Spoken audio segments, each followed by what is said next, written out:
today? Well, first of all, thank you, Sister Sharon, Sister Jean, and the Acts family for inviting me here today to share. This is not so much a presentation. I don't have anything profound to say. I don't have any big fancy words to use or any of that. I'm just a caregiver on my fourth round. And I'm realizing now that how fortunate I am that God chose me to be a caregiver. Because when I look at the rest of the family, they couldn't do it. They could not do it. They could not do it. So, I feel a little bit of privilege, in terms of where I'm at right now in my caregiving journey. But I also want to acknowledge Sister Sharon, because the reason why this whole issue brief came together is because, Sister Sharon knows how to check in on you when you're a caregiver and things are not going so well. So doing a check-in call, I'm talking to Sister Sharon about caregiver down. And of course, she's not gonna let it go. So, Brother Dr. Bryan Gaines, you need to tell me more about this caregiver down. And so we just started talking, and I says, well, I'm working on putting something together. And before we got through with the call, she said, you need to do that. You need to put that together. And so, of course, there it is. I started working on putting it together. But then, even after that was put together, I found myself in like these horrible crises that started happening, not just with myself, but even my care and the things that I was doing, trying to do for myself. I'm trying to do my pain management and take care of myself. And in the midst of this, mother starts having more knee pain. And so now it's her pain management. It's like, whose pain are we gonna manage? And so, but thank God, because for me, it was like, like they tell you on the airplane, put the mask on yourself first, and then you can help the other. So that was the situation with the whole pain management. The fact that I had been through it, I was able to help mother navigate that without all of the changes that I'd already went through the changes for myself trying to manage, and deal with the healthcare system. And then there was that midnight crisis when everything went wrong and my mother couldn't breathe. And she's grabbing at her chest in the middle of the night, and I have to call the paramedics. And I tell you, the one thing that I want you guys to, I don't know, some people may know this, but when you use your cell phone to call 911, they don't know where you are.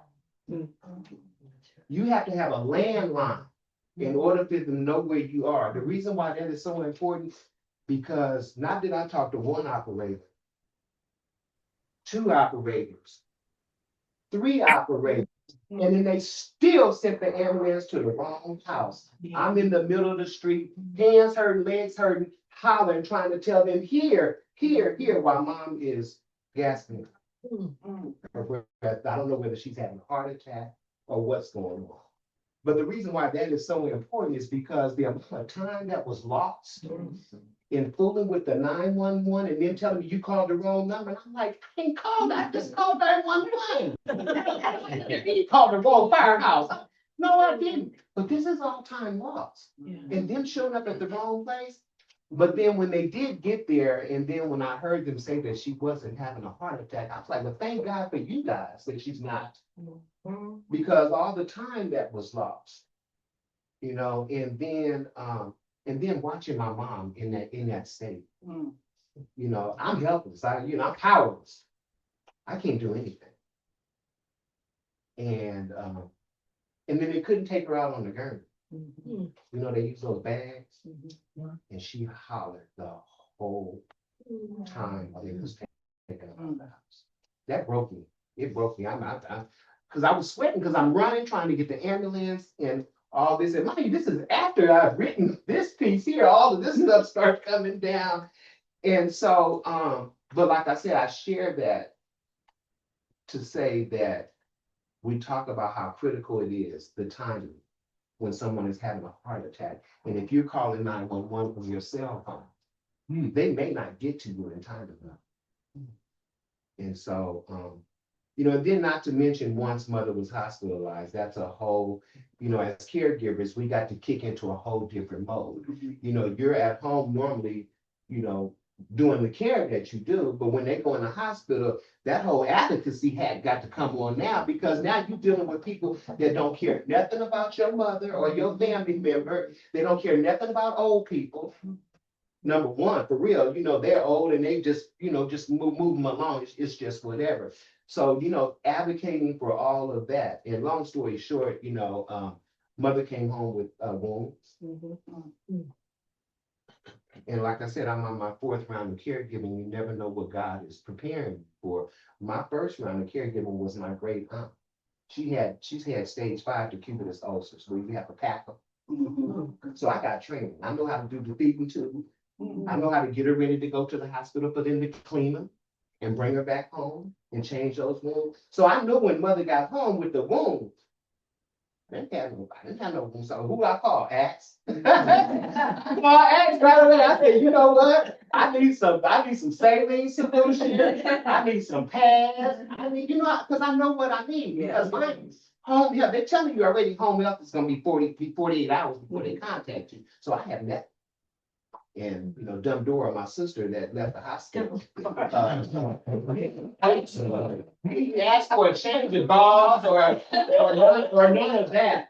So and I'm on the other end trying to use the support system that you have, like give sister some responsibility. You be on that end, and I'll be on this end to receive mine, because I don't want you trying to drive her home. So I ordered transportation, so I didn't have to worry about how she's gonna get home, whether you showed up or not. She was coming home. But I wanted to be on the other end and do the things that grandmother taught me how to do: make the chicken noodle soup, get the bed clean, get fresh, make sure she got a nightgown, make sure that she is welcome home the way that my grandmother taught me how to do. So that's what I call myself doing. But at the same time, I feel like I should have gave her some notes or something. I should have did a little bit more than that, because not only did she bring her home, but when she brings her home with the medication, mind you, mother she was hospitalized because she had blood clots in her lungs, both of her lungs. And they started on blood thinning medication. If you know anything about that, that needs to be monitored very closely. The dosage needs to be done. Dumb Dora gave her the wrong dosage that you're not supposed to start till July 2nd. So mother was taking 40 milligrams when she was only supposed to be taking 15 milligrams, which sped up the blood thinning process. So then I had to go into crisis mode. Pharmacy calls, then I don't trust the pharmacist at Kaiser. So I got me a black pharmacist that works with me every single urgent. I got on the phone, called her, and asked her what we need to do. And she told me how to monitor mother and all the different things to do.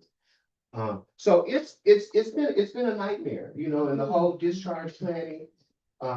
The other thing that was key that happened at the hospital that I want to share that I thought was really critical. My sister was there while I was trying to do something else, and they were actually trying to discharge mother because they sent physical therapy up there and had her stand up a couple of times and said she couldn't walk. So they were ready to discharge her, not home, to the skilled nursing facility. That's the racket. That's the racket. That's the racket. They don't. Now she usually use a walker. They didn't give her no walker. They didn't do any of that. And so they were ready to discharge her. And so my sister calls me and tells me they get ready to discharge her to a skilled nursing facility. I said, no, they not. Oh no, they're not. So I had to jump in here and get the Kaiser and get everything straightened out. I had to advocate for one more night stay there for her to be monitored or whatnot. And so it's been a nightmare in terms of trying to figure out all these things and trying to deal with the support, system at place. And honestly, I think for me, this being my fourth round of caregiving gave me a lot of skills that I would not have had. Because I think about other caregivers, they come home with someone that has wounds, open wounds. Do you know what to do?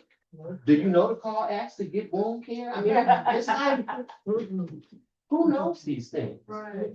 So I'm gonna do a sound check real quick. Yes. Can you guys hear the speaker real good online? I just want to be sure.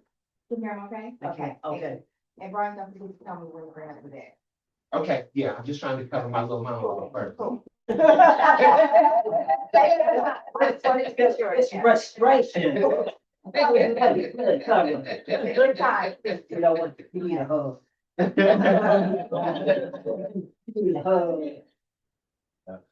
But what I will say, because Kim mentioned it earlier about, caring for someone that has Alzheimer's dementia. My first round, like I said, was my great aunt.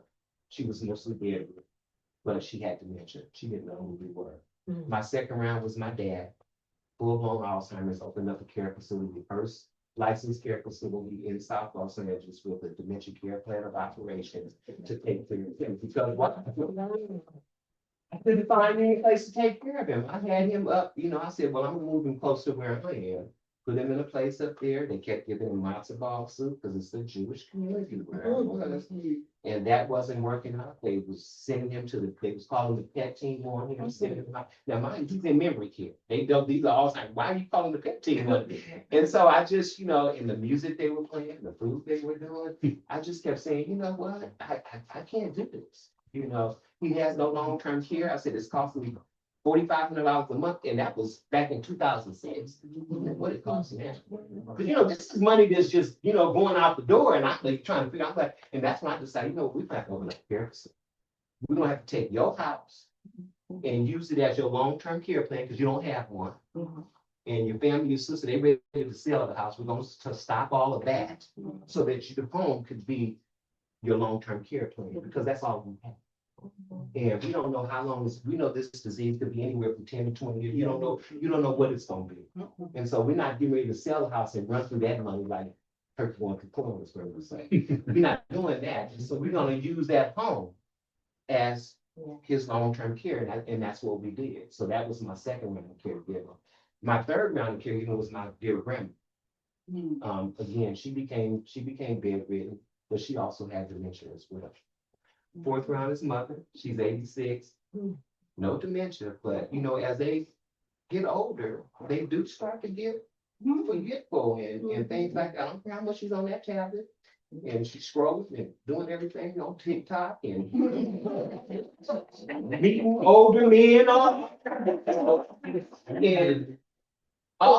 of that kind of stuff. And so I might have to put some guards on her tablet to make sure that mother is not getting caught up you, because for me, working in this field, I know how people prey on older people. And it could be fun and games and everything, but thank God I'm there. But if it's just some other older person and you're being befriended like this, next thing you know, they get into your bank account. It's a scam. It's one of those things that they know how to get you. You're alone and all that kind of stuff. And so so my fourth round is, it's not Alzheimer's caregiving, but I'm definitely an advocate for Alzheimer's caregiver because I have been dealing with it. I have worked in this space for the last 25 years, and I've seen it happen over and over again.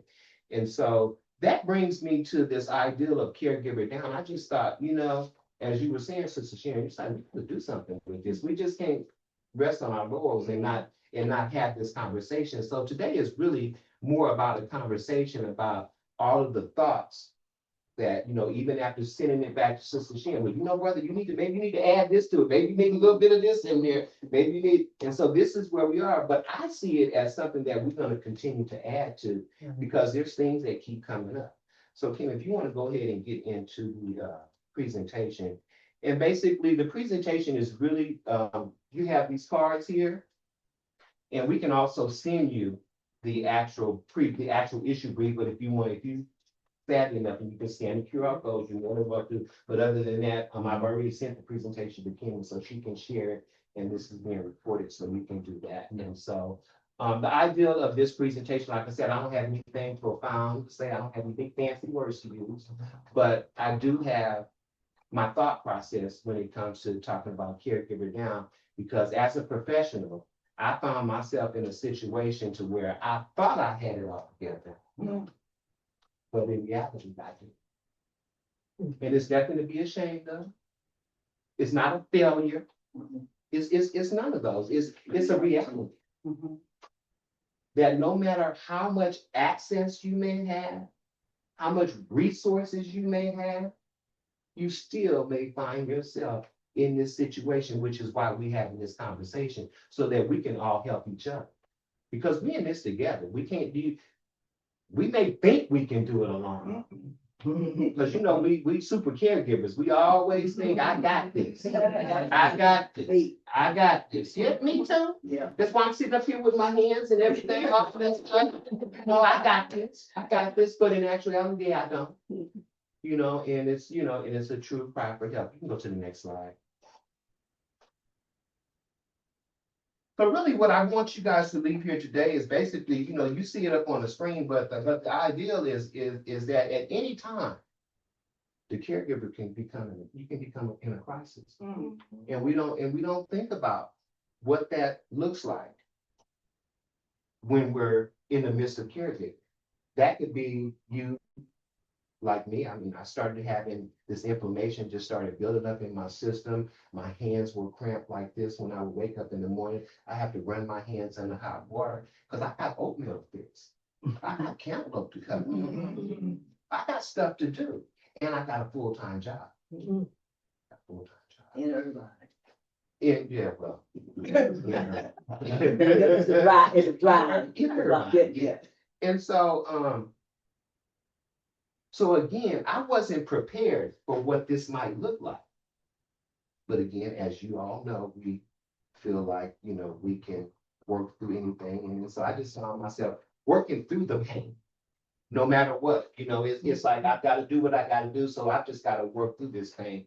But recognizing and realizing that at any given time, any one of us that's a caregiver, anything can happen. And what I'm also recognizing is that, you know, some people say I'm still all young and all that stuff. But as a caregiver, when you get to the point to where you're 60 and you care for someone, it's the same as a caregiver when you're 30 or when you're 25. Because I'm looking at my mother like, use your words. Pointing. Almost 60, I can't jump like that. But so the reality of it is that it's different when you as you start getting older in this caregiving role. It's like, Ma, I love you, but I'm moving a little slower these days. Like, you know, I did not remember everything either. You know, and so, but just realizing that at any time, our lives as caregivers, you know, we feel that we're invincible and we're superheroes and we got all that. But we have to take care of ourselves. And sometimes it's not just about taking care of yourself. You can wake up and anything can be going wrong. See, that's what I'm talking about, that stuff. And just like, you used to have to do something in order to wake up limping. No, not anymore. Not anymore. But you still got to limp to make that oatmeal. You got to lift to get that potty chair. You still got to keep going. You know, but these are things that in my mind, I wasn't thinking about that kind of stuff. I wasn't thinking about, you know, what I was dealing with could become so debilitating to the point to where I couldn't do my own chores as a caregiver for my mother. It hit me. As a professional, knowing all that I know, it hit me. And it hit me at a time where I was down.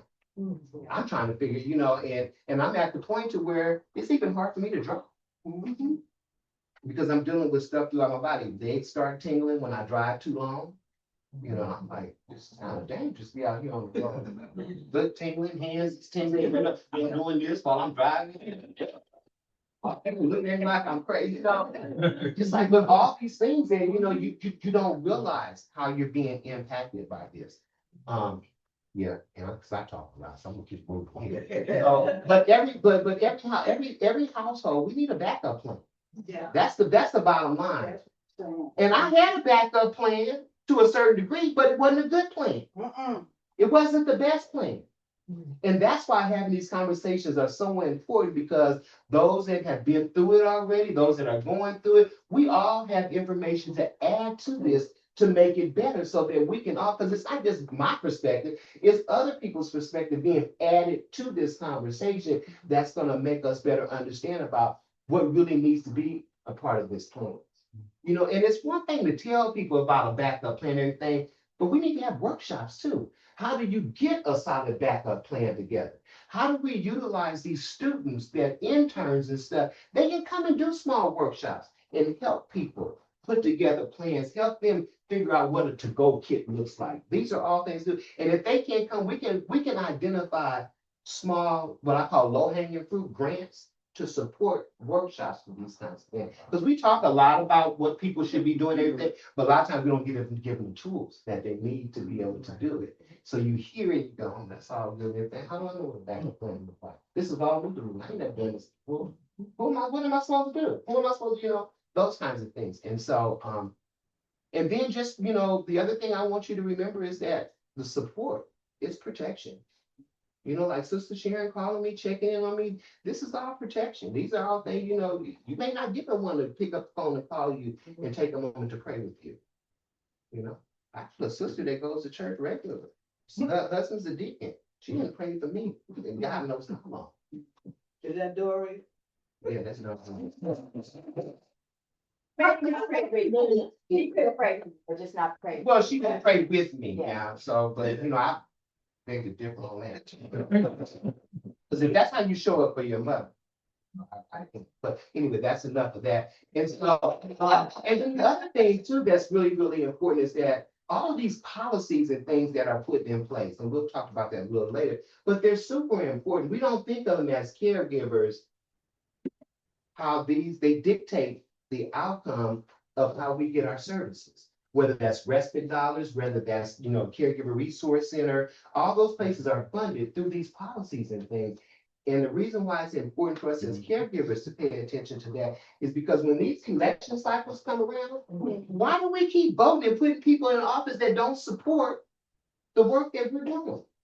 To support the policies that need to be written. They're not writing that policy. If they are not in tune with older adults and these type of things, we shouldn't be putting them in office. Thank you.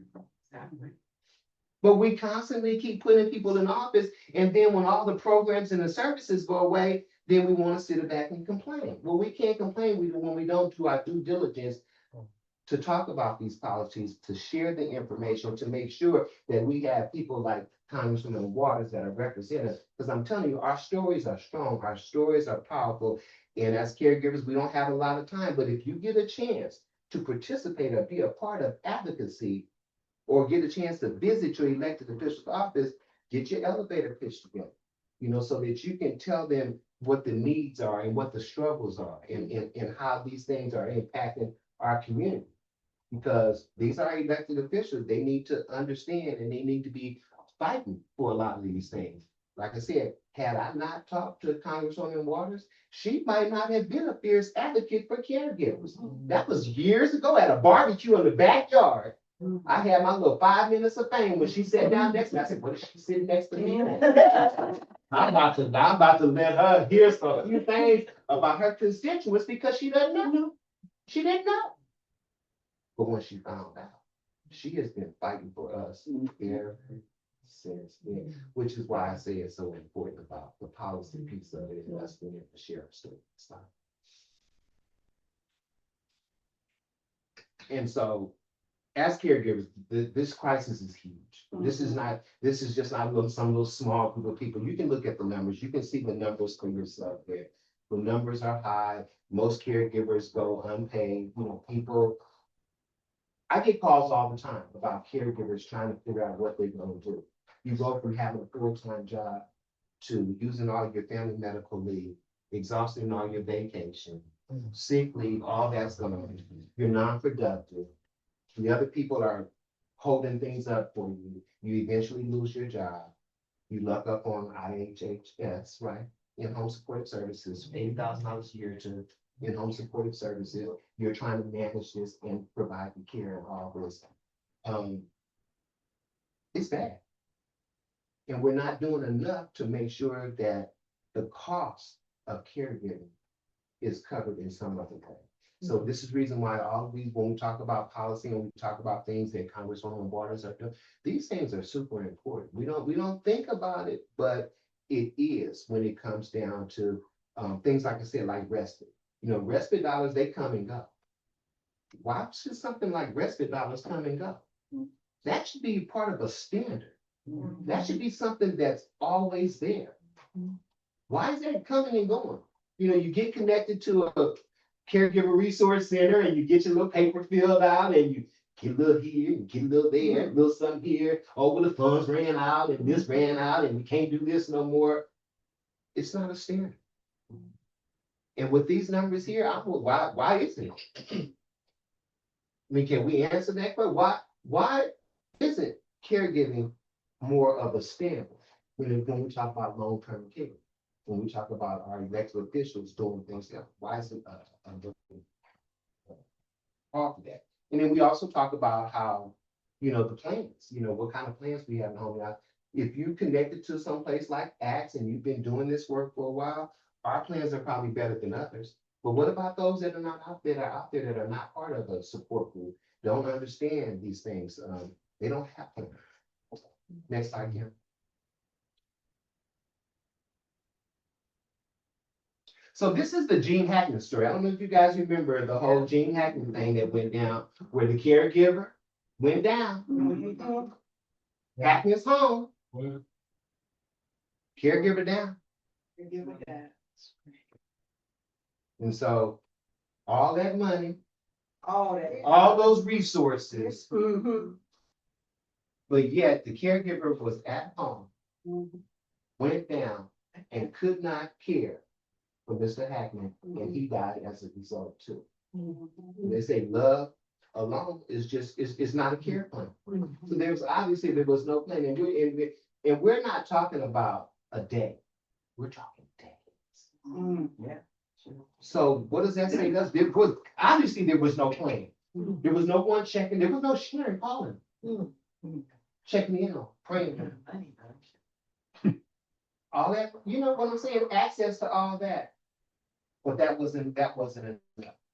But these are just things that we need to be reminded of, that, you know, why the plan is so important, because you see someone with that level of access without. And these are all stories that are in the issue brief, just to let you know, and I expound on them a little bit more. This is just like a little snapshot, just to kind of give you an idea of what's in there, and not really going into detail, but that's one of the stories that's there too. So we've talked a little bit about this, you know, already, but for me, the caregiver down, it really, really does focus on, you know, our physical things that are happening with us, you know, our mental health, our physical health, all those things. Even one thing that people don't talk a lot about either is oral health, our dental care. Our dental care is not just medical care. It's your dental care. When we talk about missing appointments, we're missing dental appointments too. And then when you talk about cost, the cost of care for dental care is through the roof. The longer you wait, the more it costs. You have a cavity, you get it fixed. You have a cavity, you wait, you get a root canal, it costs you 3 times the amount of money. And even if you're working and you got dental insurance, I don't even know what they even give that to us for. Right. What is that delta? What is that? What is it? Better get a credit card. There you go. You got for 12 months. For 12 months. And Cherry, they got one called Cherry too. Okay. It's even cheaper than that care, because that care credit is a little high. But I'm just saying, dental care is expensive, but it's important. Very important. It's important. You know, caregivers running around here not missing your dental appointments and missing teeth and having problems with it. You know, you talk about caregiver down, you waking up, you can't sleep at night because oh my God, you got this toothache going, but again, but these are things that we're going because we're so engaged, and so we're on this miracle. I mean, you can't get off to go to the dentist. You know, but these are oral health is important, and not just for us, because a lot of people, when they care, particularly people with Alzheimer's, they feel like oral health, we can just skip it. You know, it's like something that, you know, there's so much going on with the person with Alzheimer's, you tend to forget that their oral health is important too. Now, the key to that is that all dentists are not created equal. They don't know how to handle the person that you put in a chair with dementia. It could be a nightmare. You know, but if they've got something going on with their mouth, you know, then you got people that decide that they want to go, oh, she gonna get full dentures. I'm like, in for one. But I tried it with my dad. He had them in the freezer, he had them in the trash, he had them everywhere. He was like, he wasn't having them. And so you gotta make the right decisions, but at the same time, you don't want their oral health to go unaddressed. And a lot of times I meet with families and stuff, and you could tell that the person that they caring for, hair all pretty, everything, mouth just rotten. And that's, and it's not saying that you're a bad person. It's just saying we just need to pull each other's coattails about these kinds of things that they're important. You know, not just for us, but also for them too. And then burnout and mental strain is real. For It real. is as real as it can get, because you know, and I think the thing for me that's important about that is the maladaptive behavior that goes along with it. And sometimes we, you know, we're proud and we don't want to talk about some of the things that we may be doing to cope. You know, it could be a wide spectrum, you know, of things, just depending on where you are in life. You know, because it could be things from ordering stuff on Amazon all the time. That's right. It could be, it could be having a sweet tooth. That's me. You might be one of the sipping saints.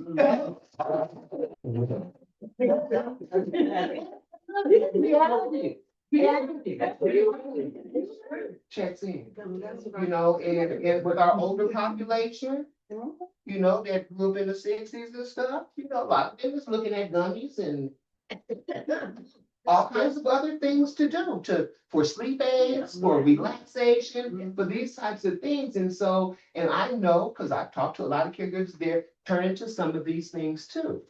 Well, we have to think about some of these behaviors and whether or not these things are healthy for us, you know, and it could be a whole host of other things, you know, eating fast food, you know, whatever it may be. You know, whatever your vice is something that we need to look at. Is this an adaptive device or a maladaptive device? You know, and you know, you find somebody to confide in. You may not want to come sit in the support group and tell the whole group, but have someone that you can talk to, someone that you can trust and share with, that can pray with you and help you get through some of these things. Because we're not perfect. We got stuff going on, and we may be doing things that we may not be proud of, but you know what? There's help. But you gotta speak up. You can't be too proud to ask for help. And I think the biggest problem that, you know, and for me, even right now, it's like if something That day, you were the one who thought I was practically out of my mind, considering feeling. And that's a question all of us have to ask ourselves. If you are a caregiver and you're caring for someone right now, if you walk out here right now and something happens to you, who is going to step in? And I'm sitting here right now today, honestly telling you that I don't have a person that I feel that I can trust, that's ready, that can do it, stop doing everything they're doing to do that. I don't have it. I don't have it. That's just a reality. Now, am I working on it? Yes. You know, my other thing is I live far out. You know, people that can support you and help you, it's like, Zoom. Mom, give you a call, you know, it's that, and I don't have any immediate family out there where I'm at. And so it becomes challenging. And so where we at, Kim, with that? Because I can. You can keep going. Just tell me when to go. They can still hear you and see. Okay, yeah, you can move on to the next slide. Okay. She know what she doing. Yeah. And I do too, because I'm ready to hear she knows. No, it's not moving though. So anyway, so the next thing we want to talk about is the caregiver reality. And basically the caregiver reality is this false sense that, like I was saying, like we're superheroes. Like we can do it all. No matter what we're going through. Because even me, I wake up in the morning like this. Got this. Got this. I'm gonna do it. I'm gonna do everything I can to run this hot water, get that hot water, get your hands stretched out, creep down the steps. I mean, I had to move out. My office is upstairs. It got so bad, I had to move the office downstairs. Cause I couldn't do the steps all day long. And, so we're on caregiver rehab. I'm trying. Okay. And so, so as I was saying that the caregiver often, we deal with things like our physical decline, our mental decline, sometimes financial insecurity. You know, and I even think about that too, as caregivers, we go the extra mile. And for me, if I do something for my mother, okay, for instance, so the medication thing came up and the medication was $50 or something. And my sister didn't tell my mother how much it cost everything. And my mother was saying, well, you wouldn't have done that, you would have done. I said, no, I would have paid for the medication. Mama, I would have paid for the medication.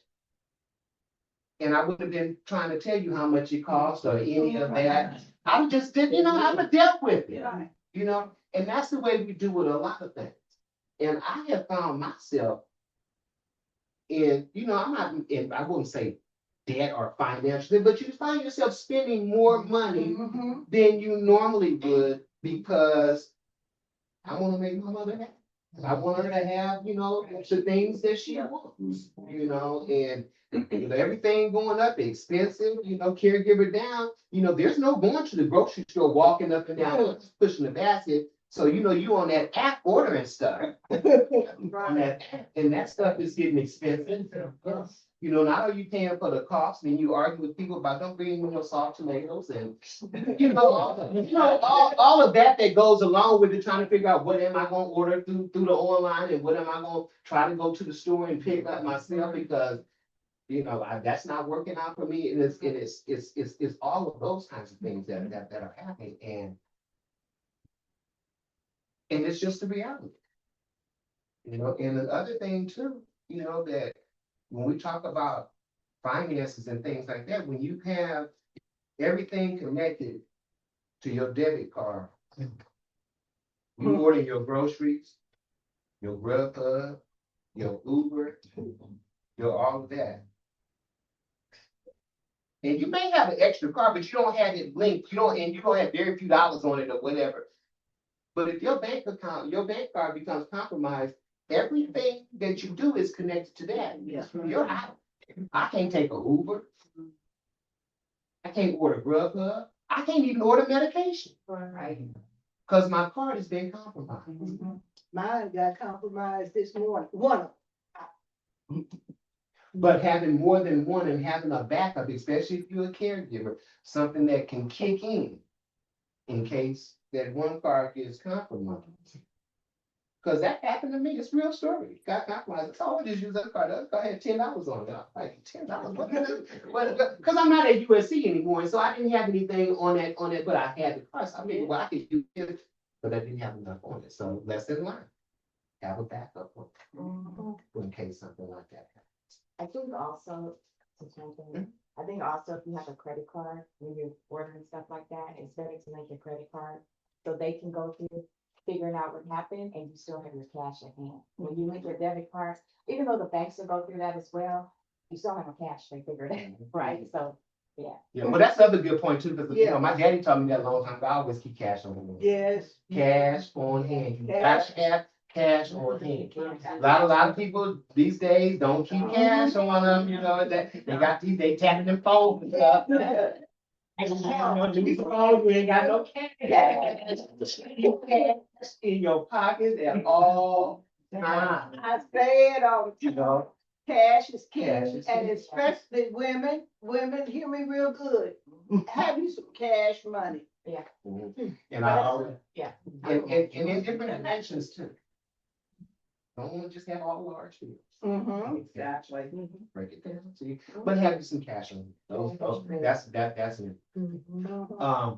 And so as I was saying, you know, this false belief that we can do this all on our own is just, you know, we need to just get rid of that. You've got support here. Stay connected, stay plugged in. It's so important, and it means so much. Like I said, when my mom come home from the hospital with wounds on her, my support system was right here. Where I got wound care, I got bandages, Sister Jeannie pulled everything out, and I got everything that I needed. I got chucks. I was able to go home and handle that. I'm like, well, I really don't, the home health, I don't really need you. I got this. But at the same time, I had to, let it kick in, because I'm like, let me see what some extras, what y'all gonna give me. Right. Y'all come on whenever you come, I'm gonna hide the stuff I got from Cherry. I already told Jeannie it was so funny. I said, I'll probably be bringing some stuff back to you, because that's what, I'll probably be bringing some stuff back to you. But that's, that's having that support system is gold, because I was able to kick right into gear. I was able to pick up right where I needed to, whether or not they called me for home health or not. Next slide.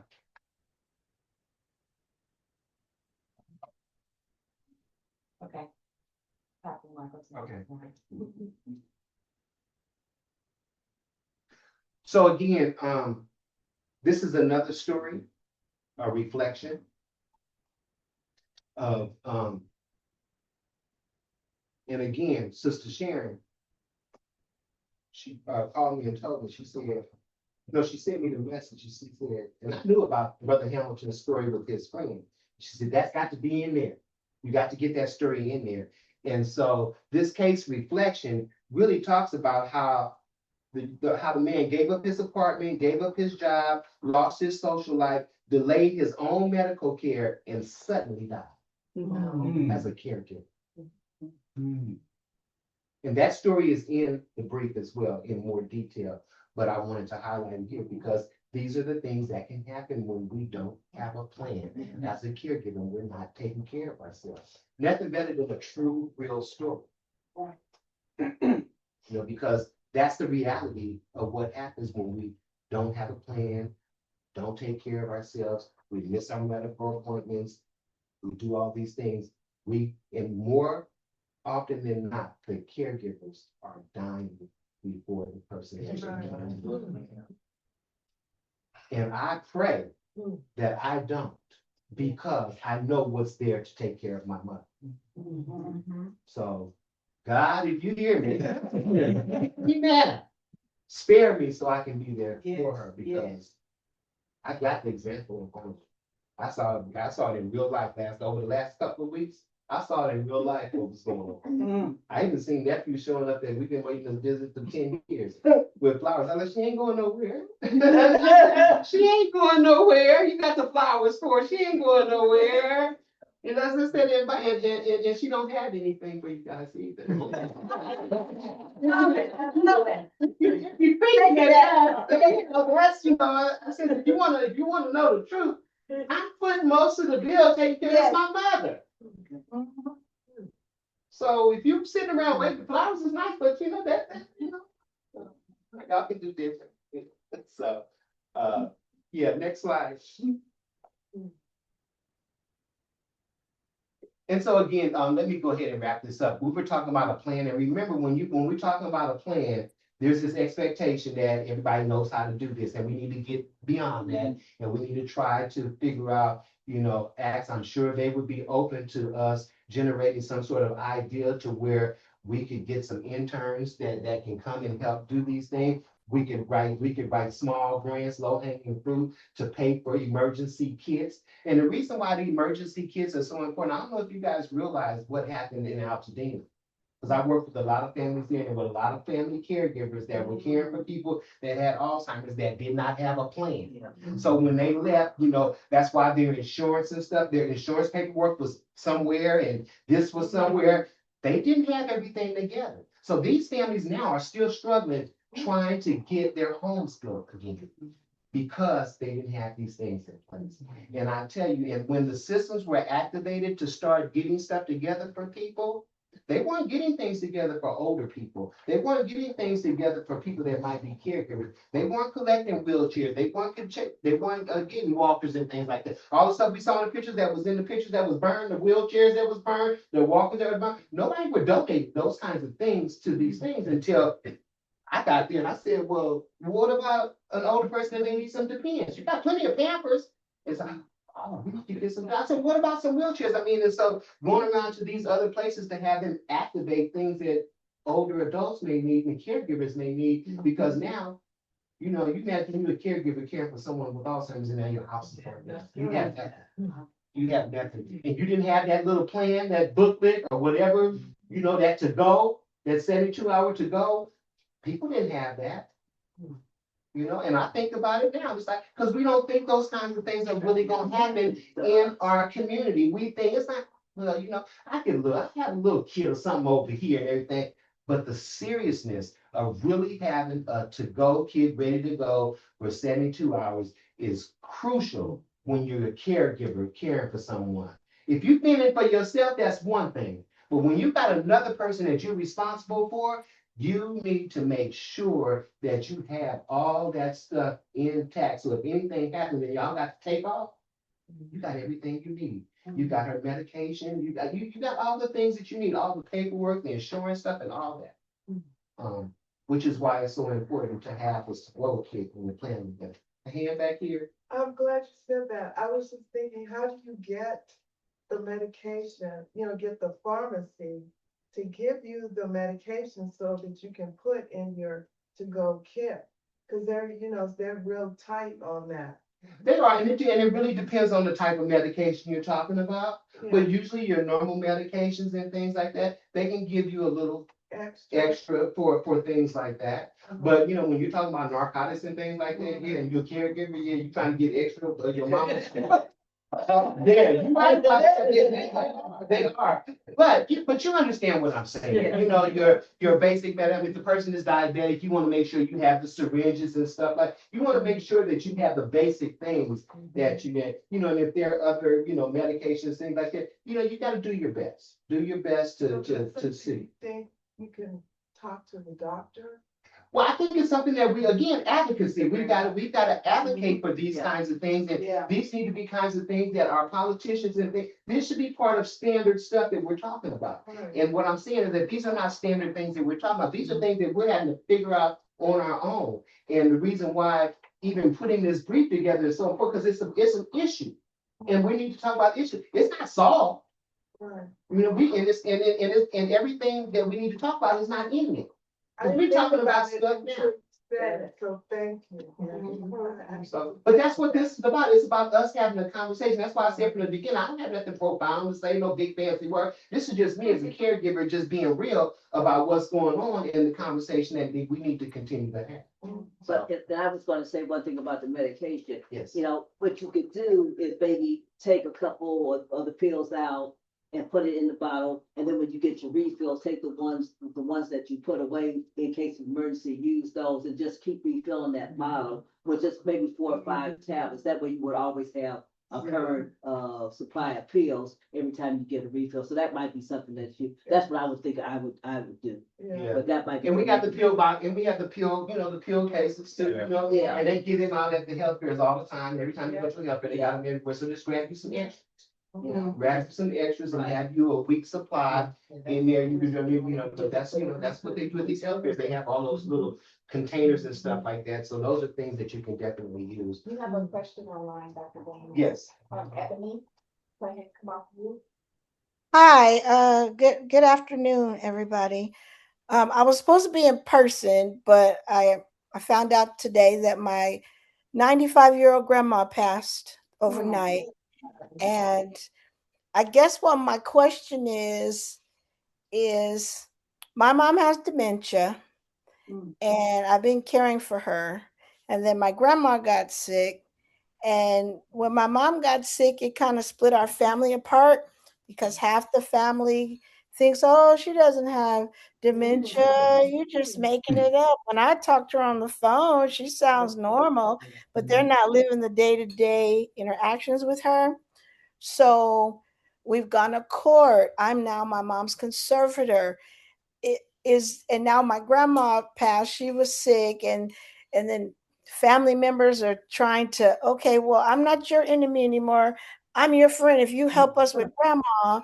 And then it just seems like it's a lot of is there any program or organization that can help families when they're going through all of the drama about, oh, they're trying to sell grandma's house, oh, they have a fake power of attorney, oh, all the drama.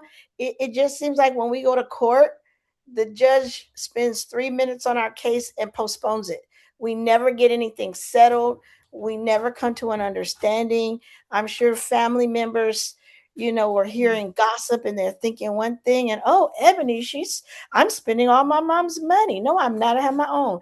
But rumors happen and things happen. And is there like, I wish there was like a family court or something we could all go to and sit down and let one person share their side with proof and the other family share what they think, so that we can fix some of the drama, so we can be like a regular family and work together when someone is sick and not fight. Because I realize not every family member is strong enough to handle it when somebody goes down. So I know you were talking about who's going to replace somebody when someone, when the caregiver goes down, but a lot of the family members don't know how to step up when someone gets sick in the first place. So any programs that can help families come together, And or so I maybe would we give should create one or something. I don't know. Well, I'm with you on that. But what I can say about that is because we've done throughout the years, I've done a lot of that with families, with the family dynamics. We've met with families. And just to answer your question, that there is no program out there that I could say that I would refer Black people to for things like this.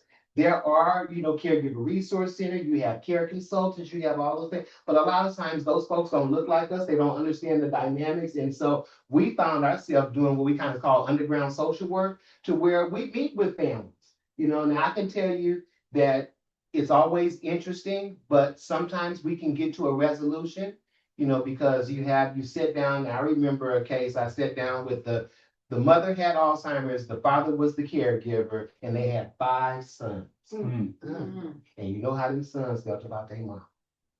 And the daddy was saying that, he got this, he was gonna handle it. But the sons were from all the 5. We had one son that was here, and the other was lived in 4 different states. So when I met with them, it got so intense in this conversation that they weren't even calling each other by name, they were calling each other by the state. Well, California wants to do, well, Texas, you showed up here thinking you got this, but the family dynamics are really something else. But it does work. It just depends on how people are in the family. But the sons were able to understand because the father was able finally to speak up, because the sons wanted to spend everything that they had, sell the house and everything. And the dad said, "What about me? Yeah. I'm supposed to end up with nothing." And so, but just by having that conversation with bringing someone that looks like them, that understands family dynamics, they were able to begin to have the conversation, to where it doesn't always work well when you work with some of these care consultants and things like that at some of these organizations. But when you have real people that can understand it, it is great. And so what I would say with you, Ebony, is let's connect. I think this is a bigger conversation offline. We've got people in our networks that do great work. We got Tia Delaney Stewart. We've got people like that can sit down and have conversations. And we've met with families before. Axe has met with families Yeah. before individually. We've met with the family and then all together as families. So we've done the same things. So you've got a network of people here that have done this and dealt with family dynamics. And so I would say, reach out back to us. And so, between all of us here, we should be able to definitely create something, in the interim. But you're right, Ebony. We need to create some sort of program that where this is something that can really happen, because family dynamics are real. I'm just sitting here talking about my family dynamics, which not dynamic at all. Yeah, and that's why we started Axe. Our family worked together well, but we found out during the course of that all families don't work together. So we started Axe. So you said, my mom has Alzheimer's and I'm her caregiver. And we've gotten to the point where I'm gonna have to sell her house. Just so I can know like what I have, how I'm gonna take care of her, like if she lives for 5 more years, 10 more years, like what am I looking at? And I have teenage twins that are 15. And so I've been over at my mom's house, and then I've been trying to control these two over here, and I'm running back and forth, and I'm just trying to keep them off the ledge. And so the thing about it, I like 5 years ago, just by chance, I created a trust for my mom. And the trust has power of attorney in it. Mhm. And so now we're at the place where I have to enact the power of attorney in order to sell her home. And I was already doing that before I got there. And so I have the 2 letters from the doctors, and I need one more. But the real estate agent is saying that because of the time that I created the power of attorney, that it's not valid. And I said, no, that's not true. I created it in advance, and it's being enacted now. And I have the letters in real time from the doctors now, which makes it new. Like the power of attorney is new. Yeah. It was just created, 5 years ago. And so she's just saying to have my mom sign, but it feels like I can run into the same pitfall with having her cognitively, not intact, signing for the sale of the house while I have a legitimate power of attorney in play. So there's a couple of things here that I just want to say. Number one, we can't have this conversation about the power of attorney and all that, because what's in the document is super important. So to say something to you about whether it's this or whether it's that, what's in the document is super important. I ran into a similar situation with my dad, but it's all about how it's written up and in terms of when, and then when they actually enacted and things. So this is the conversation that I think we should still have offline too, because I'm also a little concerned about the selling of the home. Because Right there. because one thing we know is that we don't know how long this is gonna be. It could be 5 years, it could be 10 years, it could be 15 years, it could be 20 years.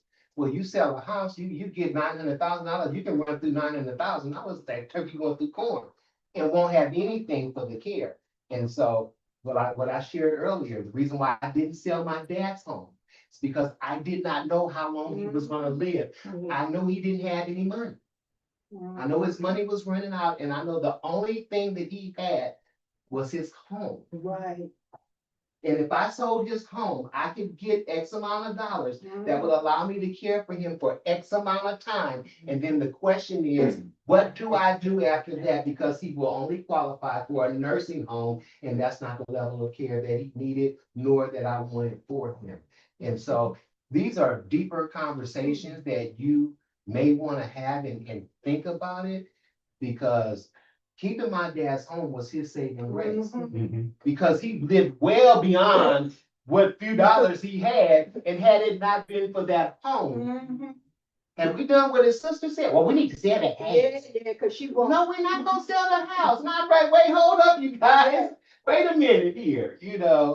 Well, that's my blood brother. You go through all these family. Yeah. But the reality of it is that you do need to sit down and really think about it and plan this out and make sure that that's the right move for you at this given time. Because if it's not, there's a couple of things you could think about in doing with the home that could generate revenue for the next 10 years.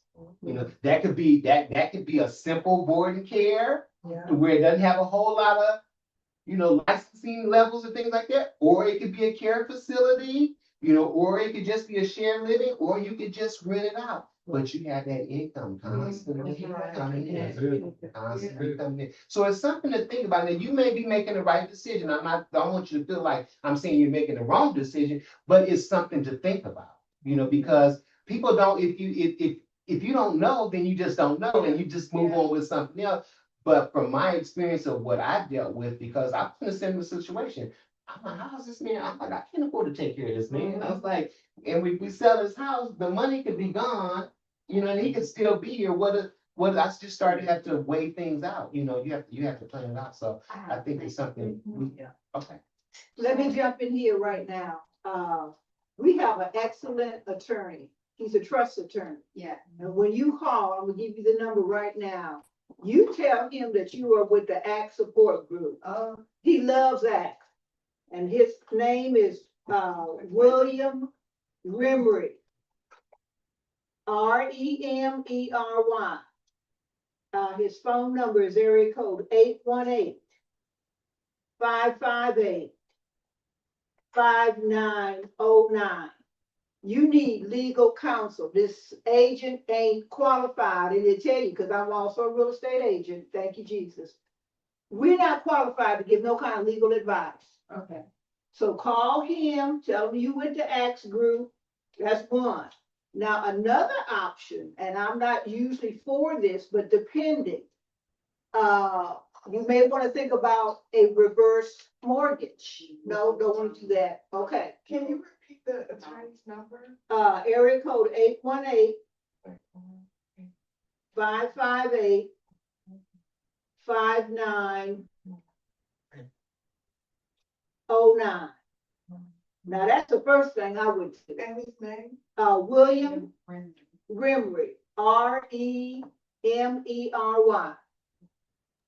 Can I jump in there real quick? Yes, honey, that you have any? Yeah, I just wanted to say I found out from going to Axe a couple of months ago in person that Medi-Cal has changed its rules. You can have Yes, one. we have. Now, we got the Medi-Cal person for you, if you need. Yeah, and that's who I spoke to and helped me out a whole lot. So Okay, the money that we were spending every month for care, $8,000 a month, now we're not. So I know some people think they have to sell their home for the Right. care, but you could apply for Medi-Cal. You'd be surprised. That may be an option for you too. Thank you very much. Let me give you our Medi-Cal Social Security person. She's wonderful. And same thing, Axe, that's your buzzword. Varnessa Aaron Seymour, Seymour. Now here's her phone number. Area code is 949-351-8137.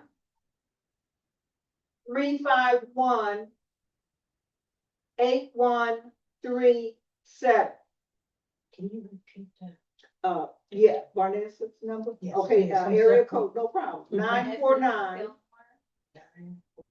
Aaron. 351. Here it is, honey, 8137. Now you need to talk to her. She's a great resource. Y'all gonna send all this out though, right? I will. Yeah. I'm just saying, if y'all don't get it, they gonna definitely send it out. Yeah, just make sure we have your feedback after the meeting. Kim sent out a nice email. Yeah, and then Kim said she'll make She sure. wants to know the name. What's the number again? It's Varnessa, so like Vanessa, but it's R, Varnessa.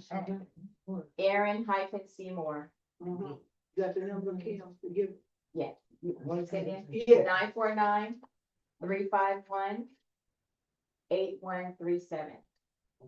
Okay, now back to Bryan, because he's got. Yeah, I just want, I'm just gonna make a few couple of more points here. For here, the main point about this and what you'll see in the issue brief is that when we start talking about care plans, we need to include ourselves as caregivers.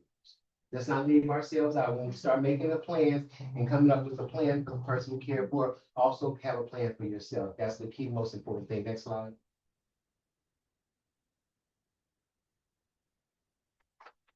So basically, I just want to talk about a few action steps that we can take.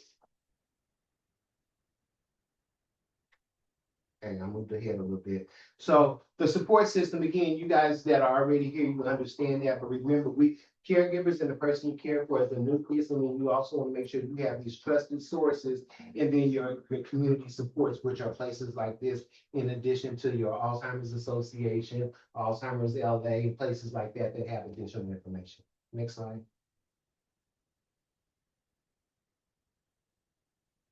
So we've already talked about the emergency preparedness and And I know it's easier said than done, but some people may need help with that. And so I'm proposing that I work with Sharon and Jeannie to see how we may be able to utilize some of these students and think about maybe some low hanging fruit there to see if we can get some emergency preparedness kits, and be able to give those away.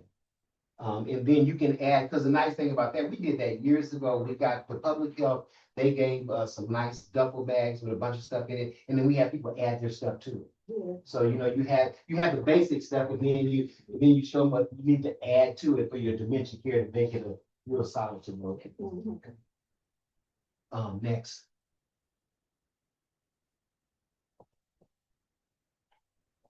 So right now, I just really want to talk about just taking some, small steps based on conversation that you may have heard today, nothing specific, but small steps to make any changes that you can to create some sort of plan within your household, whether that's identifying additional help, whether that's identifying, putting your kit together, getting your paperwork together, getting those medications extras together, just small things. Don't try to take it all on at once, because that's what happens. We think we're superheroes and want to take everything at once. But just small things that you can start putting in place. Don't overwhelm yourself, but eventually you get to the point to where you have your things together. But start small, start but just taking a step, even if it's just getting a binder and putting all of the important paperwork, or the medication loggers, things like that you can actually do. Because when the paramedics come, that's one of the things they want to know. They want to know all the time. Do you have that stuff ready? Again, that cuts into time too. If they need to see the medication, I give them a list here. All that, where's been running around looking for all this. Here's the book. Everything that you need to know. Very good. I took the pictures of her ID, Kaiser card, all that. It's in the book. You know what I mean? And when and I don't like to ride in the ambulance. I like to drive behind them. But if you're going in front of me, take the book. When you get to the hospital, so you won't be giving my mother dye and stuff like that did before.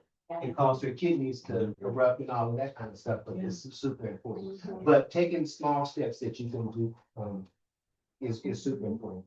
Okay, moving on. I'm almost done here. Next slide. We've already talked about this too throughout the conversation because I talk too much, but Well, just fine. but the policy recommendations are so important. And my big thing about it is that it just needs to be standard. We need to have some standards around these policies for caregivers. Like I said, the big one, I've watched respite care come and go for years. And it has never made sense to me. Even the way that you get the respite doesn't make sense to me. Because if why in the world, well, at least for me, if I could pay for somebody to come in and sit with my mother while I go, I wouldn't be trying to get respite care and fill out a bunch of paperwork and do all that and turn all that in and then wait to get reimbursed for the rest of it. I mean, it's just a lot of hoops to jump through. And so, but those are all policy changes, which is why I say there needs to be some standard. As a caregiver, I don't want to have to go through all that just to get a couple of hours. There's a couple of hours, which is why a lot of people, and then they tell us that we leave the respite dollars on the table. No, you make me jump through 9 million hoops to get what little bit is on the table, which is why it stays on the table, because it's too much. And the big ugly bill done put it in the thing now where you have to be working. I mean, it's crazy.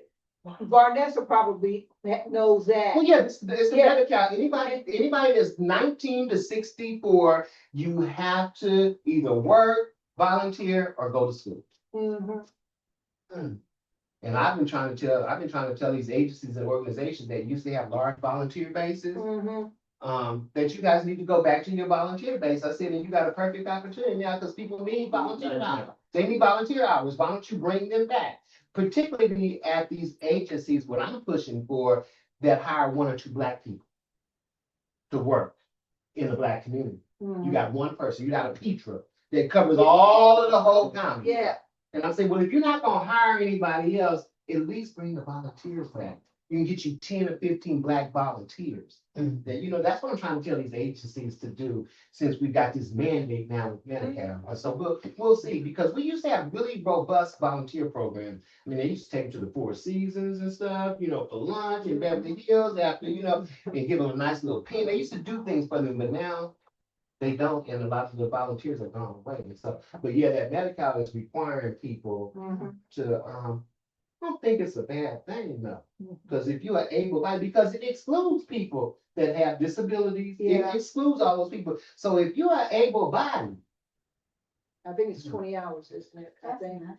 A month? No, I'm talking about for working. For work, to yeah. Provide the evidence so you can get. Yeah. yeah, so that's the thing. I don't see anything wrong with it. You say if you are able-bodied. Right. You know, but for persons with disabilities and all those are excluded. Those people are excluded. But able people that are able to get up and work, just like they did with the food stamp situation, if you able to work, then you've got to contribute something.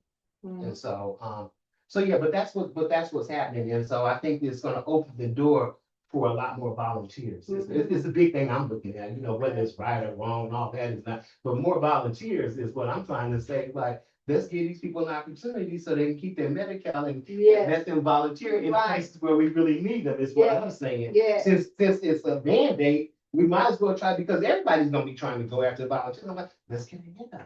Let's get our volunteers for our stuff first. Yeah.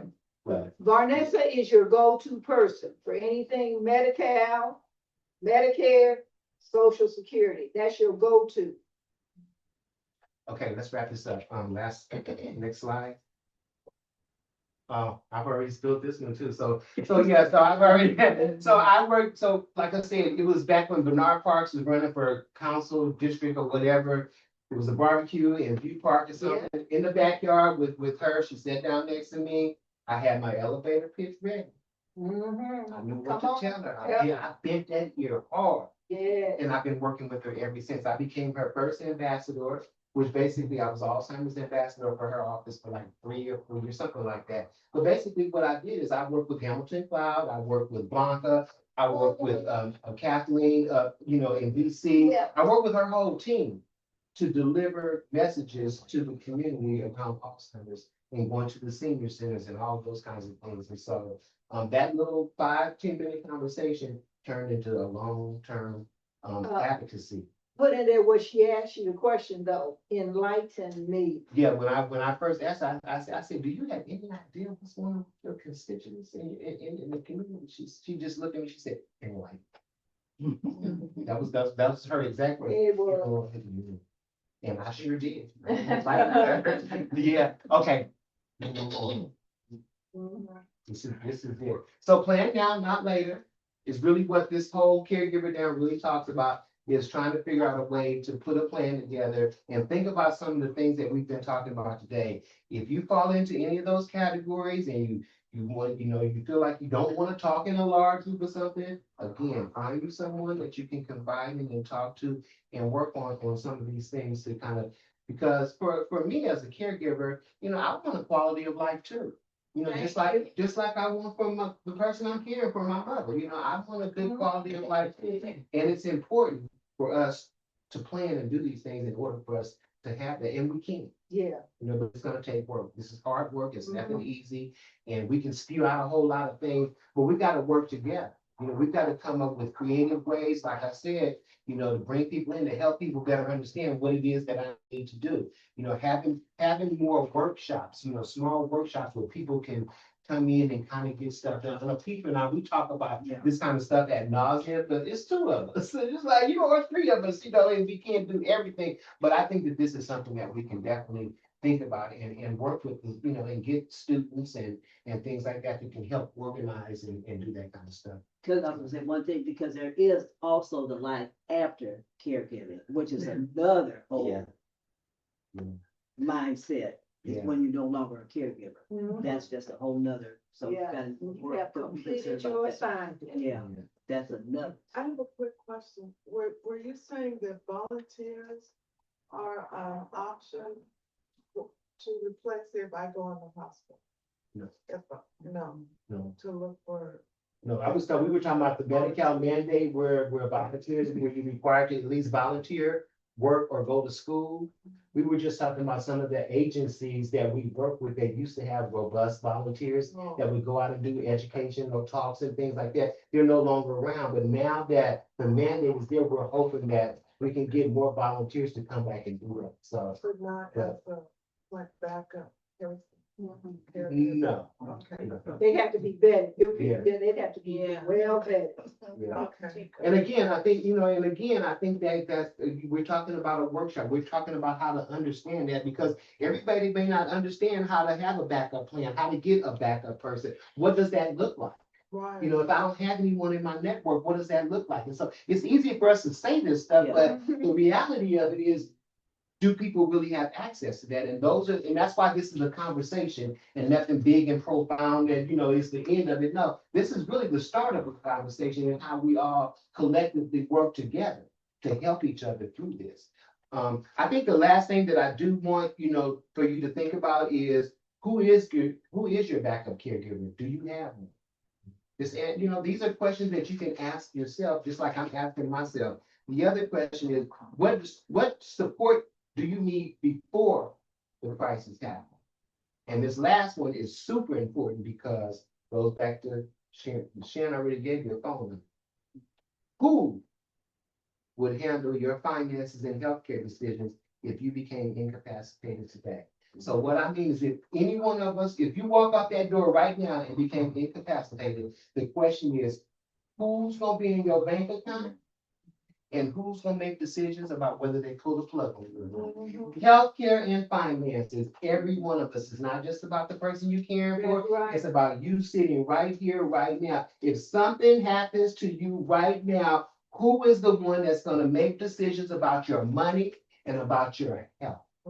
Two different things, two separate powers of attorney. You got a power of attorney for healthcare and a power of attorney for medical. So you have to ask yourself that as you leave here today. And if you don't have a plan for yourself, it's time to have that conversation. Call that number that she gave you to talk about that, because we all need trust, living wills, all those kinds of things, because anything can happen to any one of us as we walk out this door. You never know. And if you have not got a plan in place for that, it's something that we all need to think about. Is your power of attorney for your health and your life? Because I can tell you right now, there's a few people in my family that I do not want making decisions about my health care, and I definitely don't want them in my bank account. All right. Now that's for real and that's true. So this is the part Q&A. I don't know how much time we have. I do have a little something after that I can say real quick. If y'all allow me to, I'll do it fast and be done. If you could just go to the next slide. I thought you were done, sorry, no. This is the next slide, because I want to mention this because it's super important, especially for those of you that were here last week when we were up the street. Yeah. And it's related to my topic too, because that study, it was all me. It was all me. We appreciate this. I told Dr. Gaines, this is a missing, what he's talking about. And what he's written is a missing key component in the whole medical system. And I'm hoping and praying the Lord gonna bless him out of his socks and get this thing going, big time. Okay. So real quick, I just want to say that, a lot of times as Blacks, we don't participate in research. Right. My day job,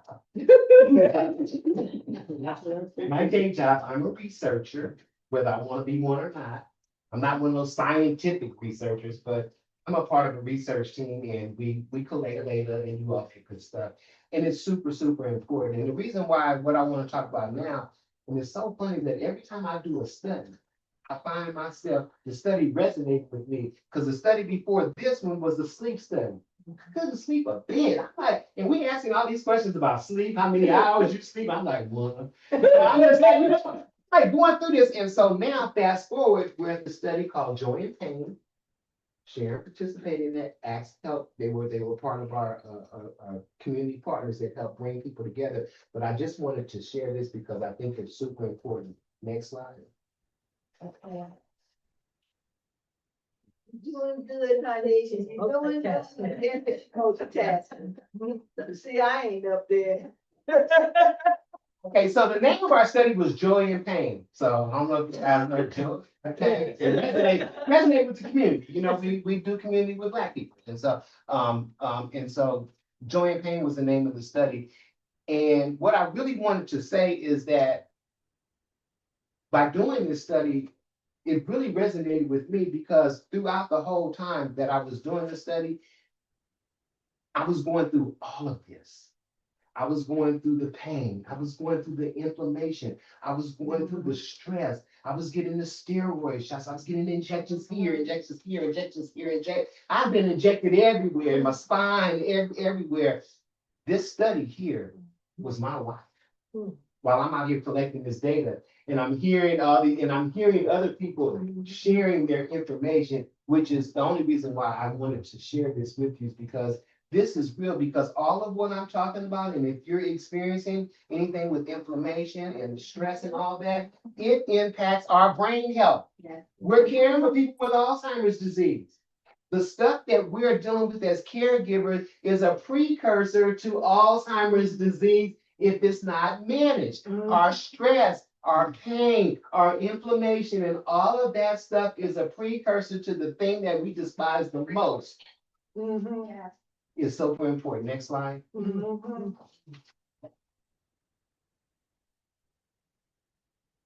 And basically, I just want to talk about, you know, a lot of times people don't realize that when we do these research studies, you get other groups, they go out there and do it, they don't come back, they don't share the information with the community.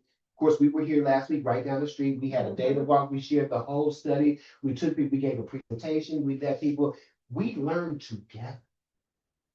We learned together as a community of Black people.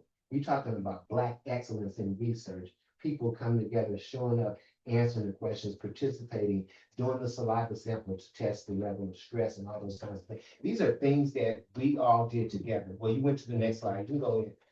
Because I just wanted to just share real quickly who the people that participated. We had 186 Black people participate. We had 103 women, 83 men, ages 45 to 92 in 3 different counties where we did this study.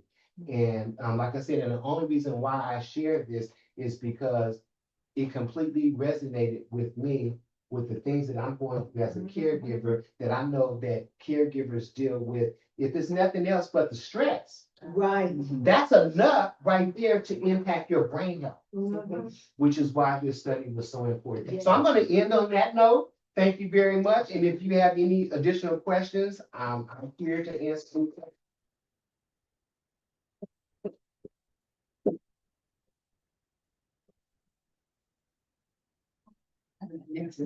I may be able to answer. In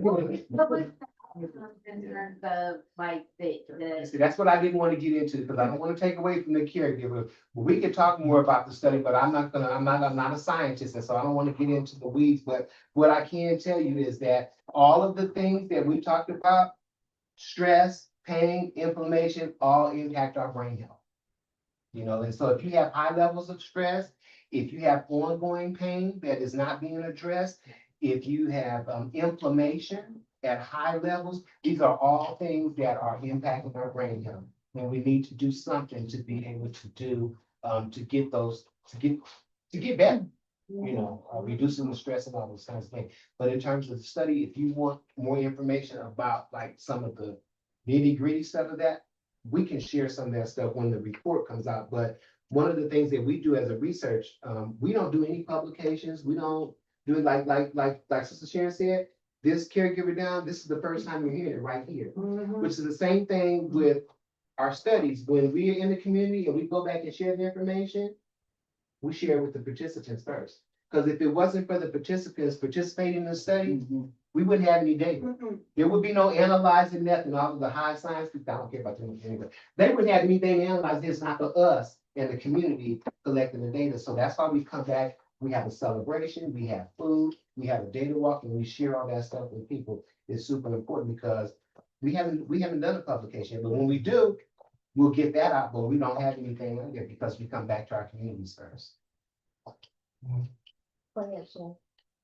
What the study helped me with, and I shared this with my Thursday women's prayer group that I'm a part of. I said, you know what? If I'm talking now to Bible believing, born again Christian people, if I could just implement, let me stand up.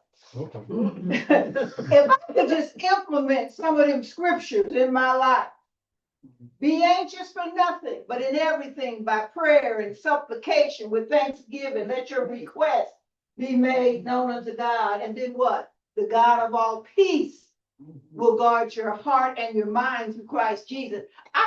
For me, I said, you know what? I'm getting back into my word, but deeper. I'm going to start writing out my scriptures like when I was a new Christian. Cast all your burdens. Where? Upon him. Why? Because he cares for you. So I'm just talking to the believers. Let's just get back into our word and we can get some of that stress and some of that information. I believe in my you know what? My account's been a little bit better too. Put it to work. In other words, James tells us, don't be just a hearer of the word, but you got to be a doer. Now that's all I will say for now. Well, I just want to add a little something to that because Dora, what I see in her, because you know she shows up to the church every time they open the door. The husband is a deacon. They do all of this stuff and they do all of these things here. And I said, but you don't even have time to stay with your mother.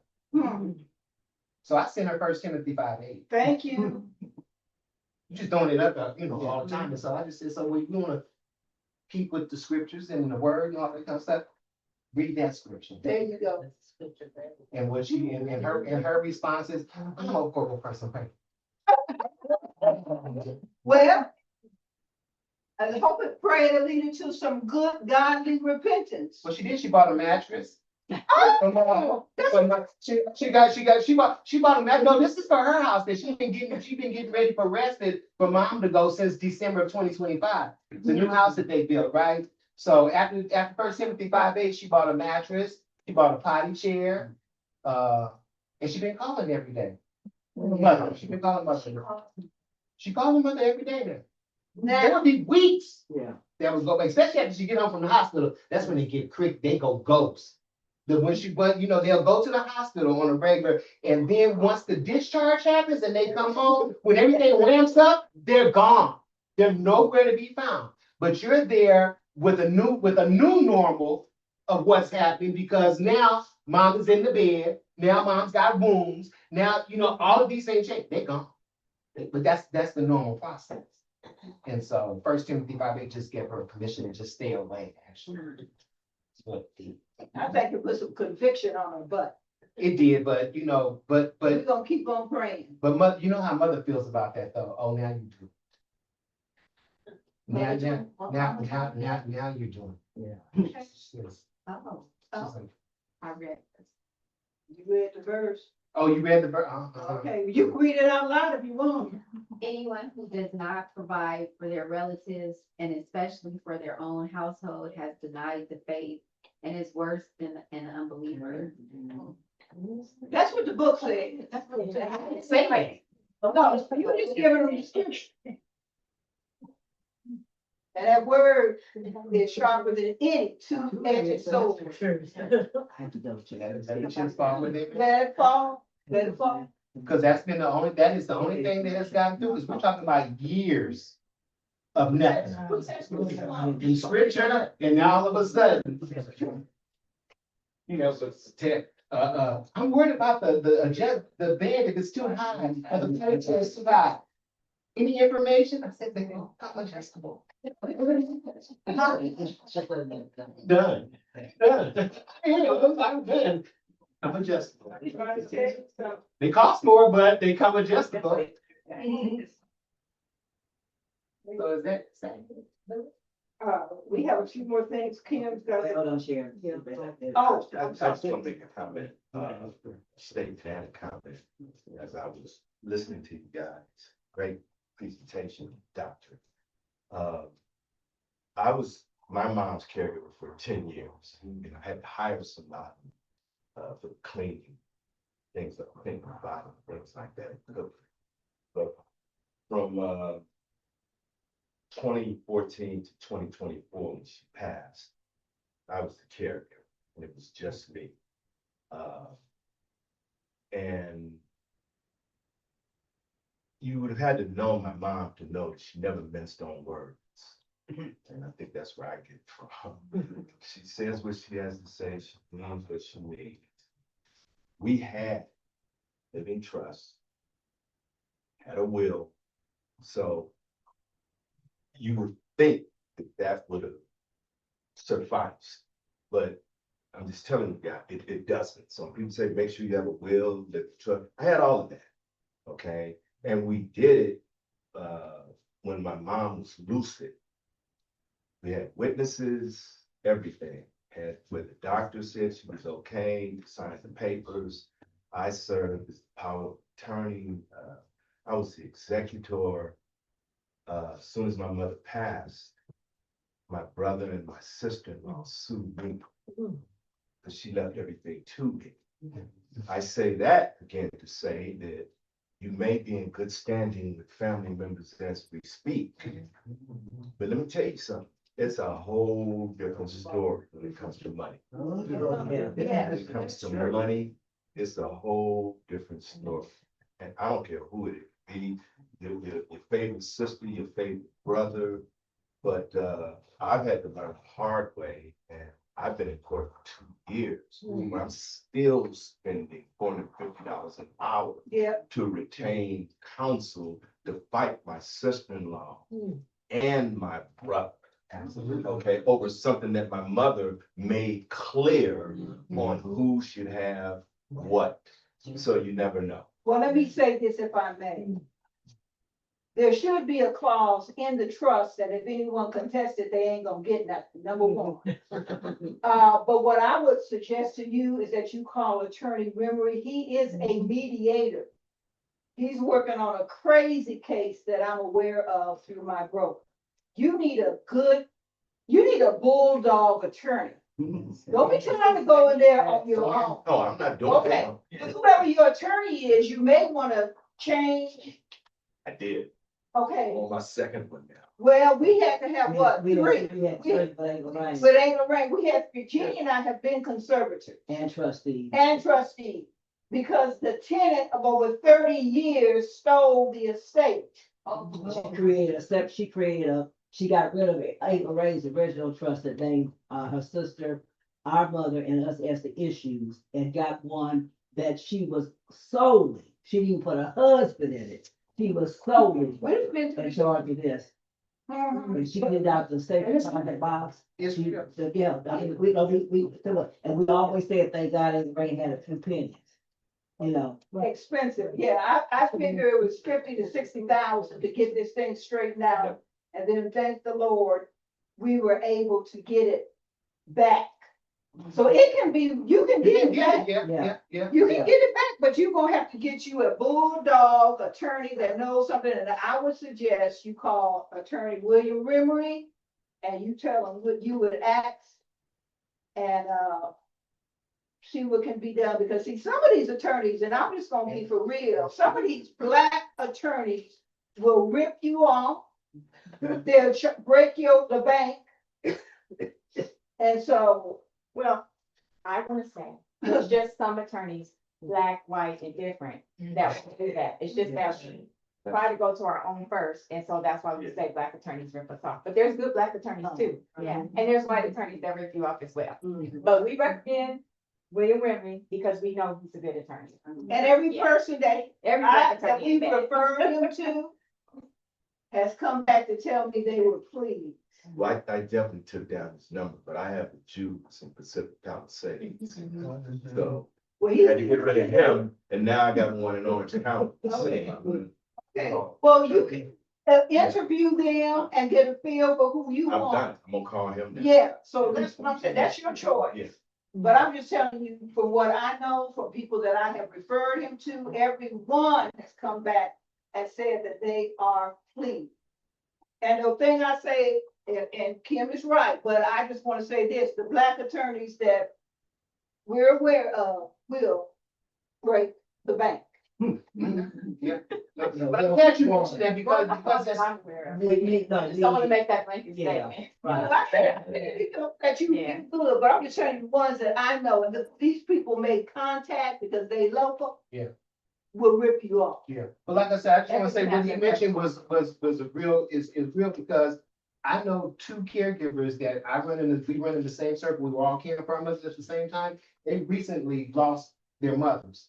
And both of them are going through exactly what you're talking about right now. And I'm having to kind of hear what they're going through.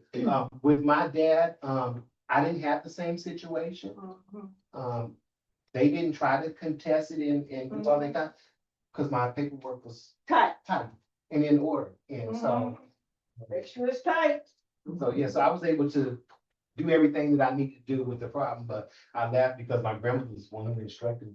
He said, baby, you need to go do this, baby, you need to go do Okay, that. Grandma. Baby, you need to go do this, and I listened to her, but that was like back in 2000, Yeah, but yeah. but it does happen. You're Yes. absolutely right. It's like, don't, and the other thing too is that what's so sad is that we have so many of our families that have worked really hard to create legacies by having homes and stuff, but they don't have anything in place. Then you got the whole probate situation. Oh, that's great. And that is just, everything is gone pretty much. And I've known several families that have gone through that. And it's just, the whole legacy, the whole is completely gone. Yeah. But as a result of that, now I'm suffering from the last point you made, the inflammation. Nobody. Yeah, stress. Stress. It's very stressful. When are those results coming out? The study that you guys did. Well, we have preliminary results. I mean, they're still analyzing some of the data, but the boss, she's gonna definitely have something published soon because we just finished our last community event where we shared the preliminary findings in the community, but we will have some write-ups soon. But I can just tell you right now, it's impacting our brain. Oh, yeah. In a serious way. And I've tried, and I've been trying to do all of the stuff because they told me to stop eating red meat, stop doing, I tried it all. I've tried it all. I've tried it all. Yeah, what are some of the things that we can do? Which is another problem that we have, which is why I kind of talk about some of the scientists that do this work. We don't have enough intervention happening in the Black community. I am tired of studying Black people. We already know what's going on with Black people. We already know a lot of this information, but every time you have a study, you got to do your demographics. You got to tell your health history. You got to do this, that. How many times are we going to do this before we get to some interventions and things that are going to really help us? That's what I'm interested On in. that note, I want to share, this place is 444 IV, located right down on Slauson, near Overhill, where the CJ's Elegant and La Louisiana, right? La Louisiana, it's right there next to CJ Elegance. It's run by a doctor started it, nurses are in there, and they have anti-inflammatory IVs and vitamin injections. A lot of the reasons why we have inflammation is because we have vitamin deficiencies. And I'm doing it because I went through major surgery. I'm a caregiver. My husband had a stroke in 2023. And then I had major surgery for a watermelon-sized tumor. I almost died. And fortunately, in preparation for having the surgery, I got my husband IHSS. Our daughter kicked in. I was so sick, I couldn't find a caregiver. I ended up in the hospital. But my daughter finished that. She found a caregiver for him while I was in the hospital for almost 3 months, in a coma, the whole thing. So your story about who's going to take care while, if something happens to me, I lived through that.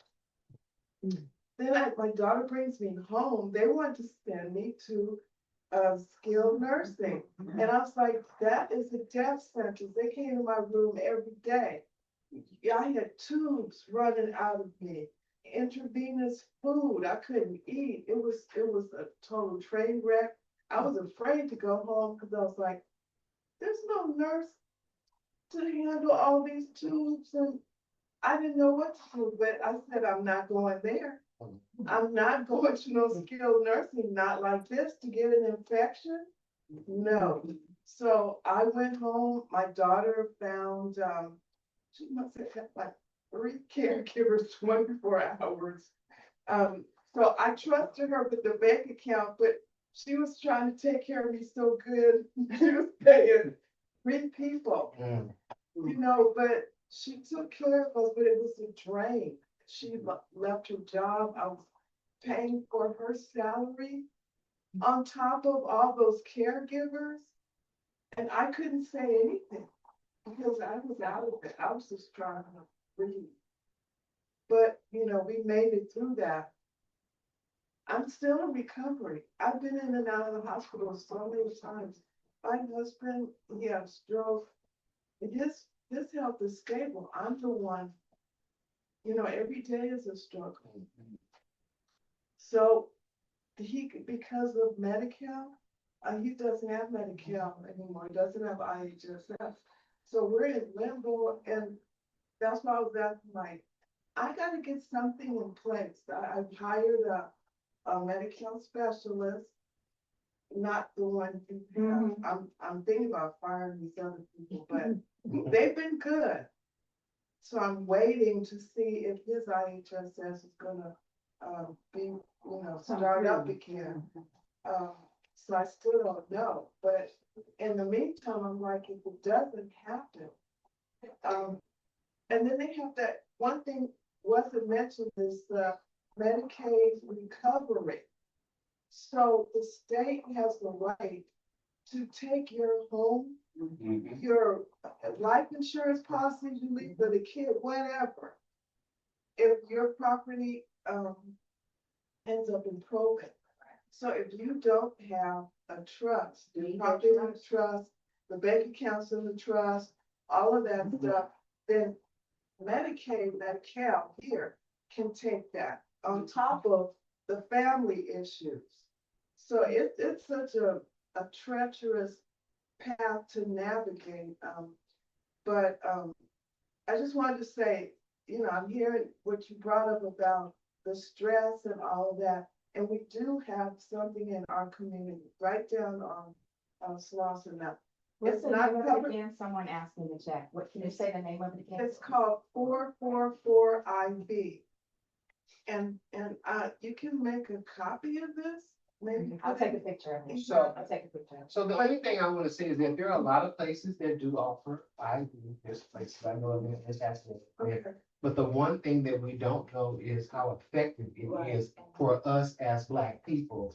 And so those are things, not to say there's anything wrong with it, but we still need to be mindful, you know, as individuals. I don't know, because what worked for you may not work for me. Right. But that's a good point, because I do as a matter of fact, I'm with a wellness company that I'm part owner. And that it hadn't even, and it ain't helped me, but I know it does help people. Okay, so that's a good point. Yeah. Just I make do sure the you do cocktail. your own. I'm just saying, just be mindful Yeah. of these I things. want to acknowledge Ebony's hand has been up for quite some time. I'm gonna make sure she gets to ask her question. Dr. Oh no, I'm enjoying the dialogue and everything Okay. everybody's saying. I just wanted to circle back about the lawyers. I've spoken with William extensively, so he's a great resource. But I wanted to know,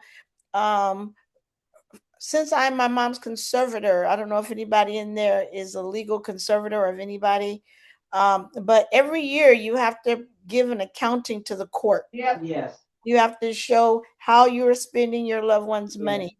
right. It's very expensive. Yes.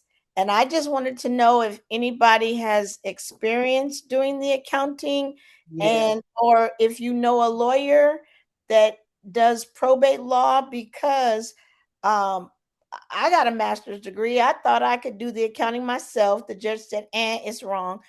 Pay somebody. I paid We the People $1,000. They messed it up. The judge said, get someone else. I got a lawyer to do it, but she can't get it to a zero balance. And I'm like, well, I don't know what else to tell you.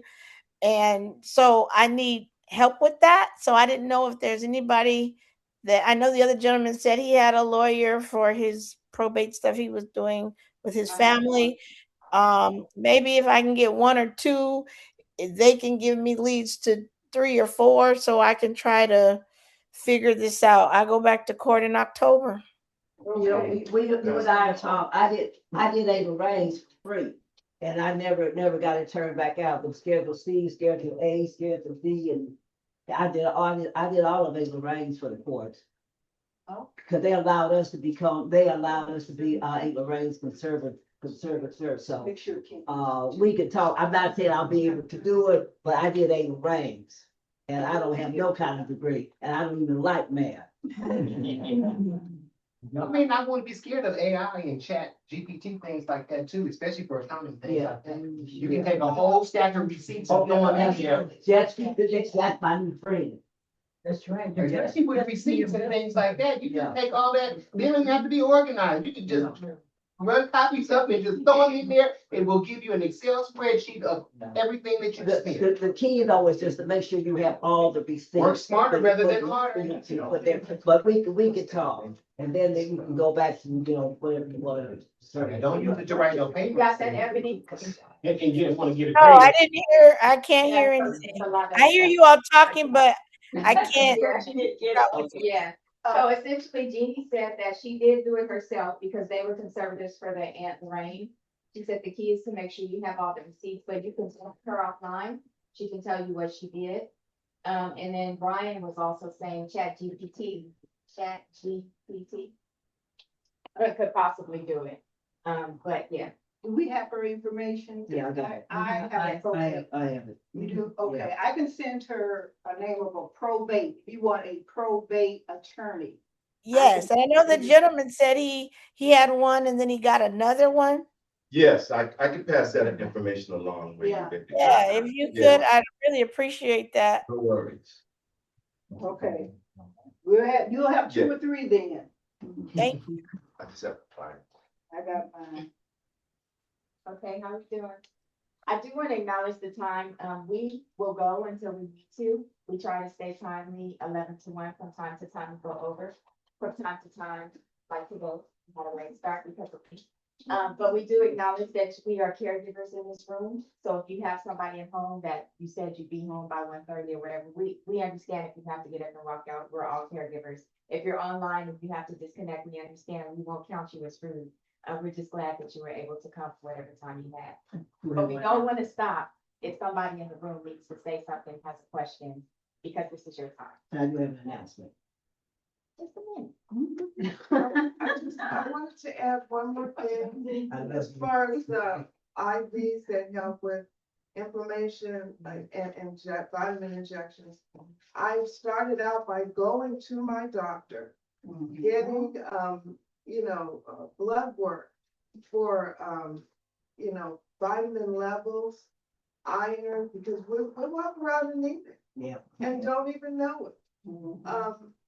And anemia has to do with how much oxygen you have. So if you're feeling run down, sometimes you have anemia. So start with your doctor. Yes. And so I want to start the conversation by saying this is an option if you have vitamin deficiency.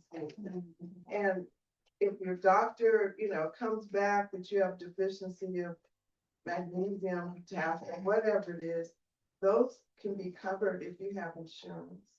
That's what, iron infusions or just taking iron tablets. If you have a stomach, part of my stomach was removed. So I have to have iron. So, but if that's your case, then there's a lot of people that have part of their stomach removed to lose weight and don't know all the health implications that happen from like not being able to absorb enough nutrition. So, but yeah, start with your doctor, get those nutritional, numbers. And then you'll know whether you'll benefit from getting an injection or having IVs. And see if the doctor, the insurance will cover it. If not, then you can pay cash, $25 on Wednesdays to get, something that you need. So Thank you so wanna much put that for out sharing. there. Thank you. Sister? Some time ago, we put out an email to one of our caregivers who was, the only family here, and her other family is in Ohio. Her mother's been in and out of the hospital, skilled care since January. She's been at Torrance Memorial since March. This is her third floor. She's got to go out of town tomorrow and she'll be back on Thursday. So if there's anybody that can go, out to Torrance Memorial and just sit with her mother, she's on a tray. She's being fed through IV, so, she may not know that she's really there, but we have gone out, we read the 23rd Psalm, we pray, we sit and we talk. Her daughter spends, last time I was out there, her daughter had been out there 12 hours. So if anybody can go by, the daughter's name is Wendy, the mother's name is Gloria Stewart. She's in ICU room 3114. Visiting hours are 24 hours a day. You do have to have your ID and the room number when you go to check in. And outside the door is a yellow vase, and there's a closet, and there's a yellow gown that you do have to put, that you have to put on. So if you can just, if anybody can go out there and just sit for a little while. And then again, we just want the staff to know that, somebody's coming out there to, I held my mask and my gown, that's how I was out there, and the nurse wanted to know who I was. So I showed her the text I had between the daughter and I, so since she gave me some information, the doctor walked in, and right away, he just started telling me, we did this, and this, And I said, okay, we all look like we got the young mask on, I think, cause he didn't ask who I was or anything, but when I'm out there, what I do is I text her what they're doing, what they're saying, so she'll have a recap. Cause we did that with my granddaughter, when she was, in the hospital and stuff, and I do ask questions, what are you doing, why is this, why you giving her that medication? Okay. She's the second.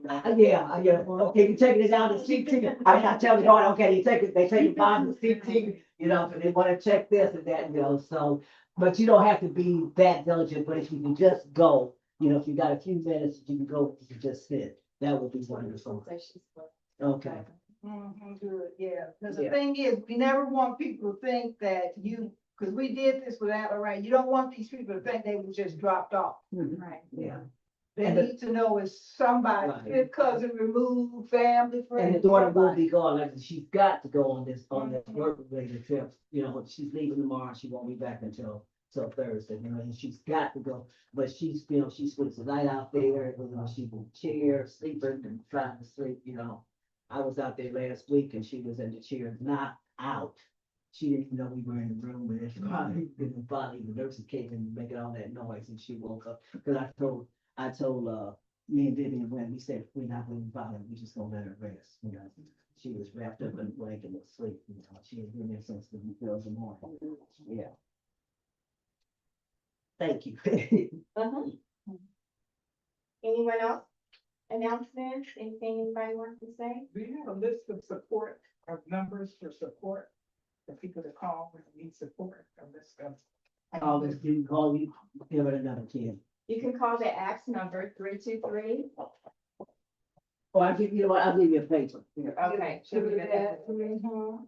But it is 323-296-2975 in case somebody is listening online. It's also in the chat. And it's also on the board. It's the content. Anyway, sorry. Oh, it's the phone. Daughter's name is Wendy. And the phone, the X phone number is up on the board. It's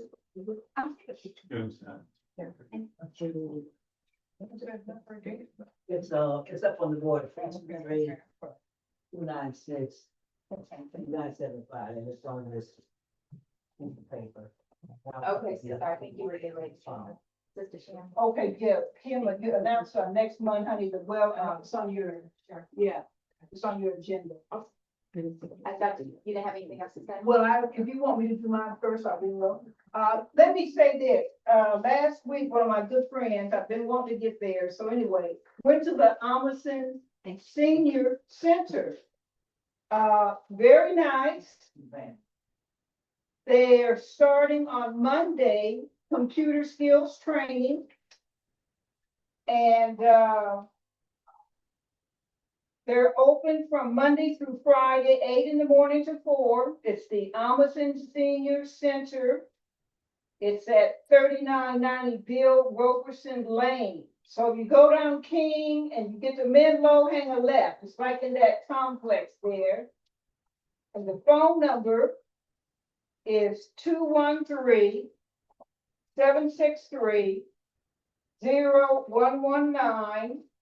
If you're 55 and over, it's $10 per month, you're due.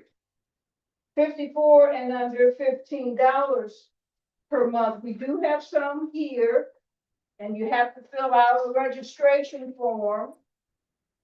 And they have some nice classes. When I went last week, I think it was Thursday, there were some sisters in there, had the sewing machine, and they were working and everything. So, they got art classes, beginner line dancing. They got some circuit training, salsa classes. So anyway, craft club. So this is somewhere in our community that's close. I wanted you to know about that. Yeah. And then also,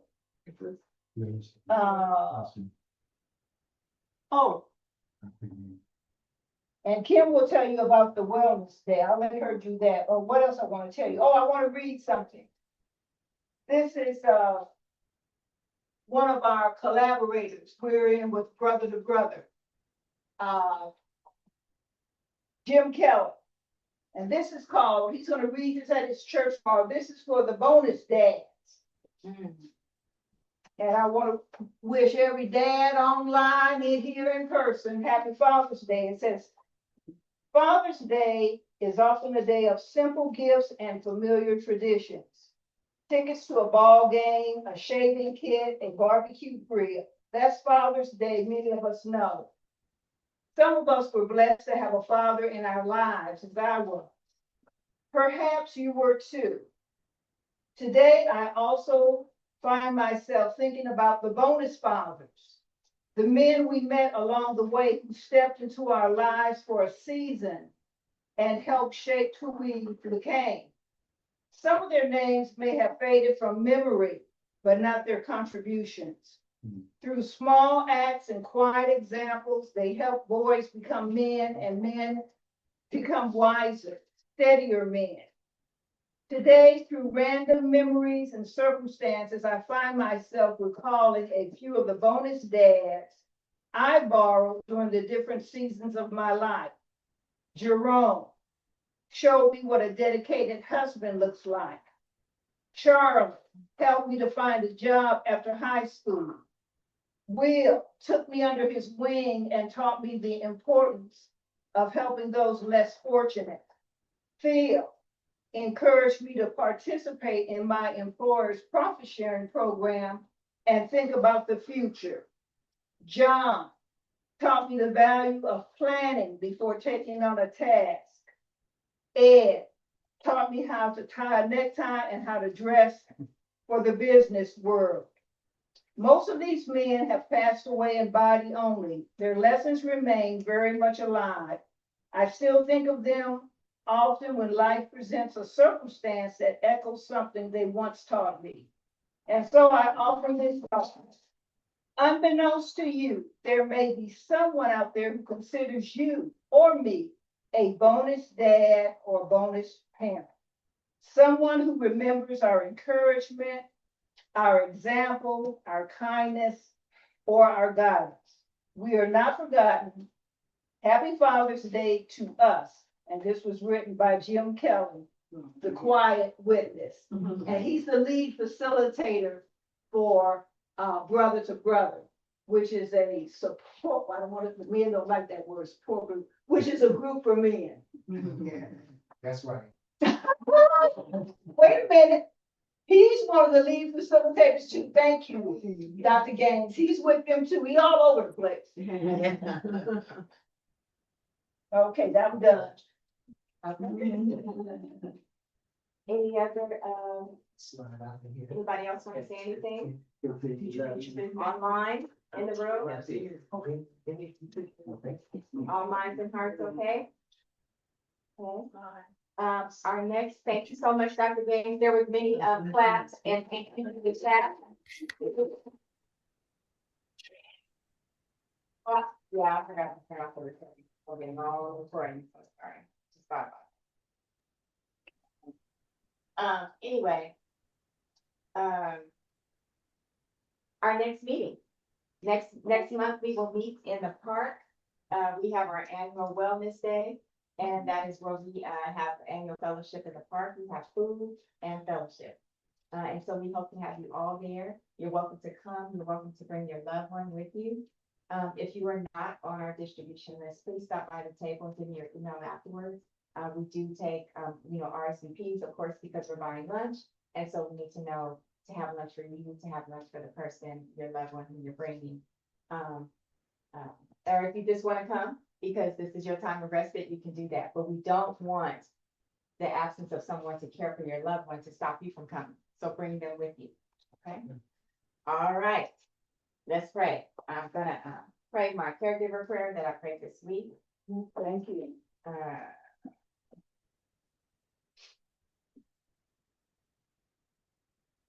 I had it open, but I was doing the last. All right. I was doing the most up here That's okay, at least you know how to operate your phone. today. Okay. First, I'm going to start by reading a couple of scripture. The first one, of course, is the one that I opened with, which was Galatians chapter 6, verses 9 and 10. And again, reading from the ESV version.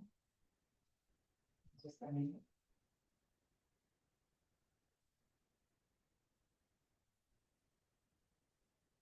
And it says, and let us not grow weary of doing good, for in due season we will reap if we do not give up. So then, as we have opportunity, let us do good to everyone, and especially to those who are of the household of faith. And the second scripture comes from Isaiah chapter 40, verses 29 to 31. It says, he gives power to the faint, and to him who has no might, he increases strength. Even youth shall faint and be weary, and young men shall fall exhausted. But they who wait for the Lord shall renew their strength. They shall mount up with wings like eagles. They shall run and not be weary. They shall walk and not faint. Right. Heavenly Father, we come now lifting up every caregiver, those who are in the room, those who are online, those who weren't able to make it today, Father. Thank you for the love, patience, sacrifice, and faithfulness they pour into others day after day. And when they feel faint, I pray that you would give them power. When they feel as though they have no might, please increase their strength. When they feel weary or exhausted, Father, please renew their strength. Give them wisdom to rest and to ask for relief when the responsibility becomes too much, so that the fatigue does not cause them to become impatient and unloving towards the person they're caring for. Father, help them not to grow weary of doing good. Remind them that in due season they will reap if they do not give up. As they have opportunity, give them grace to keep doing good with compassion, wisdom, patience, and endurance, especially among those who you have placed in their care. Let them know that their labor of love is seen by you, and it's not in vain. Please continue to bless them. Provide them with wisdom for every decision. Strengthen their hearts, renew and encourage their spirits, and surround them with support. I thank you, Lord, for our new members who have joined us today, Melanie, Rita, and Valerie. Thank you for allowing them to find the ACT support group. We pray that they were helped and encouraged. Pray, Lord, that you will be with every caregiver as we leave this place, Lord God. For whatever else is on our schedule for today, I pray, Lord, that you would grant them peace of mind, Heavenly Father. I pray that you would give them strength for the journey. I pray, Lord, that you will give them wisdom and decision making, Lord, and the resources, Lord, that it takes to continue. I pray for my sister sitting in front of me, Lord, who is famished, Lord. She has 15-year-old teenagers and she has an aging mom. I pray, Lord, for the outreach that she will do to get counseling, Heavenly Father, and to make the best decision, Lord, for how to care for her mom going forward. I pray, Lord, that you will give her peace in her decision. And Lord, I pray that you will bless the food that has been prepared, that it will be nourishing for our bodies, for those who will be able to stay and have food and fellowship. In the mighty and matchless name of Jesus, we pray. Amen. All right, so. Thank you for being here today. We'll see you next time. We'll see you in the park next month. Yeah, Kenneth Park. Will I get those two numbers before we log off? Yeah, say that again, Ebony. Oh, I said, could I get those two numbers before we log off? And can you find out about the Yeah, wedge? I'm gonna check now. I don't touch it, I don't have it, but I did realize you had. Kim, I sent you to your phone, the, probate attorney. Oh, okay, let me put them in the chat.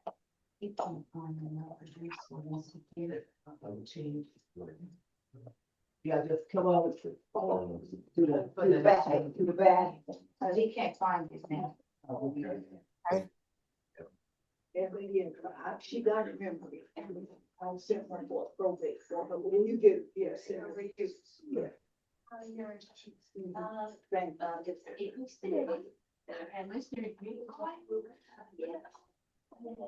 This was an awesome meeting and very informative. And thank you guys. So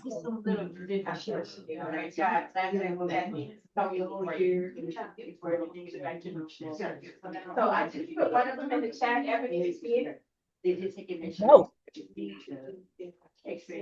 I do not. You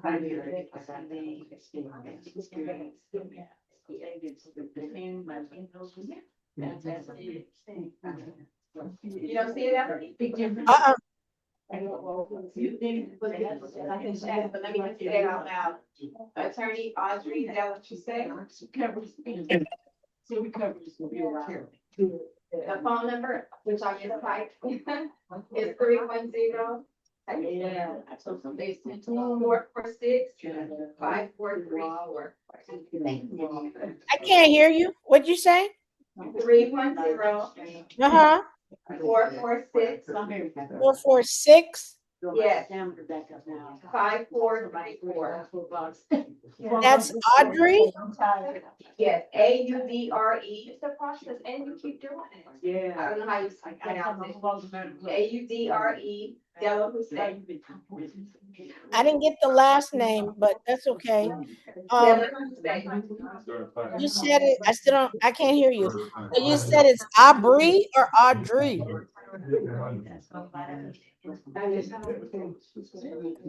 Let's see, Aubrey or Audrey.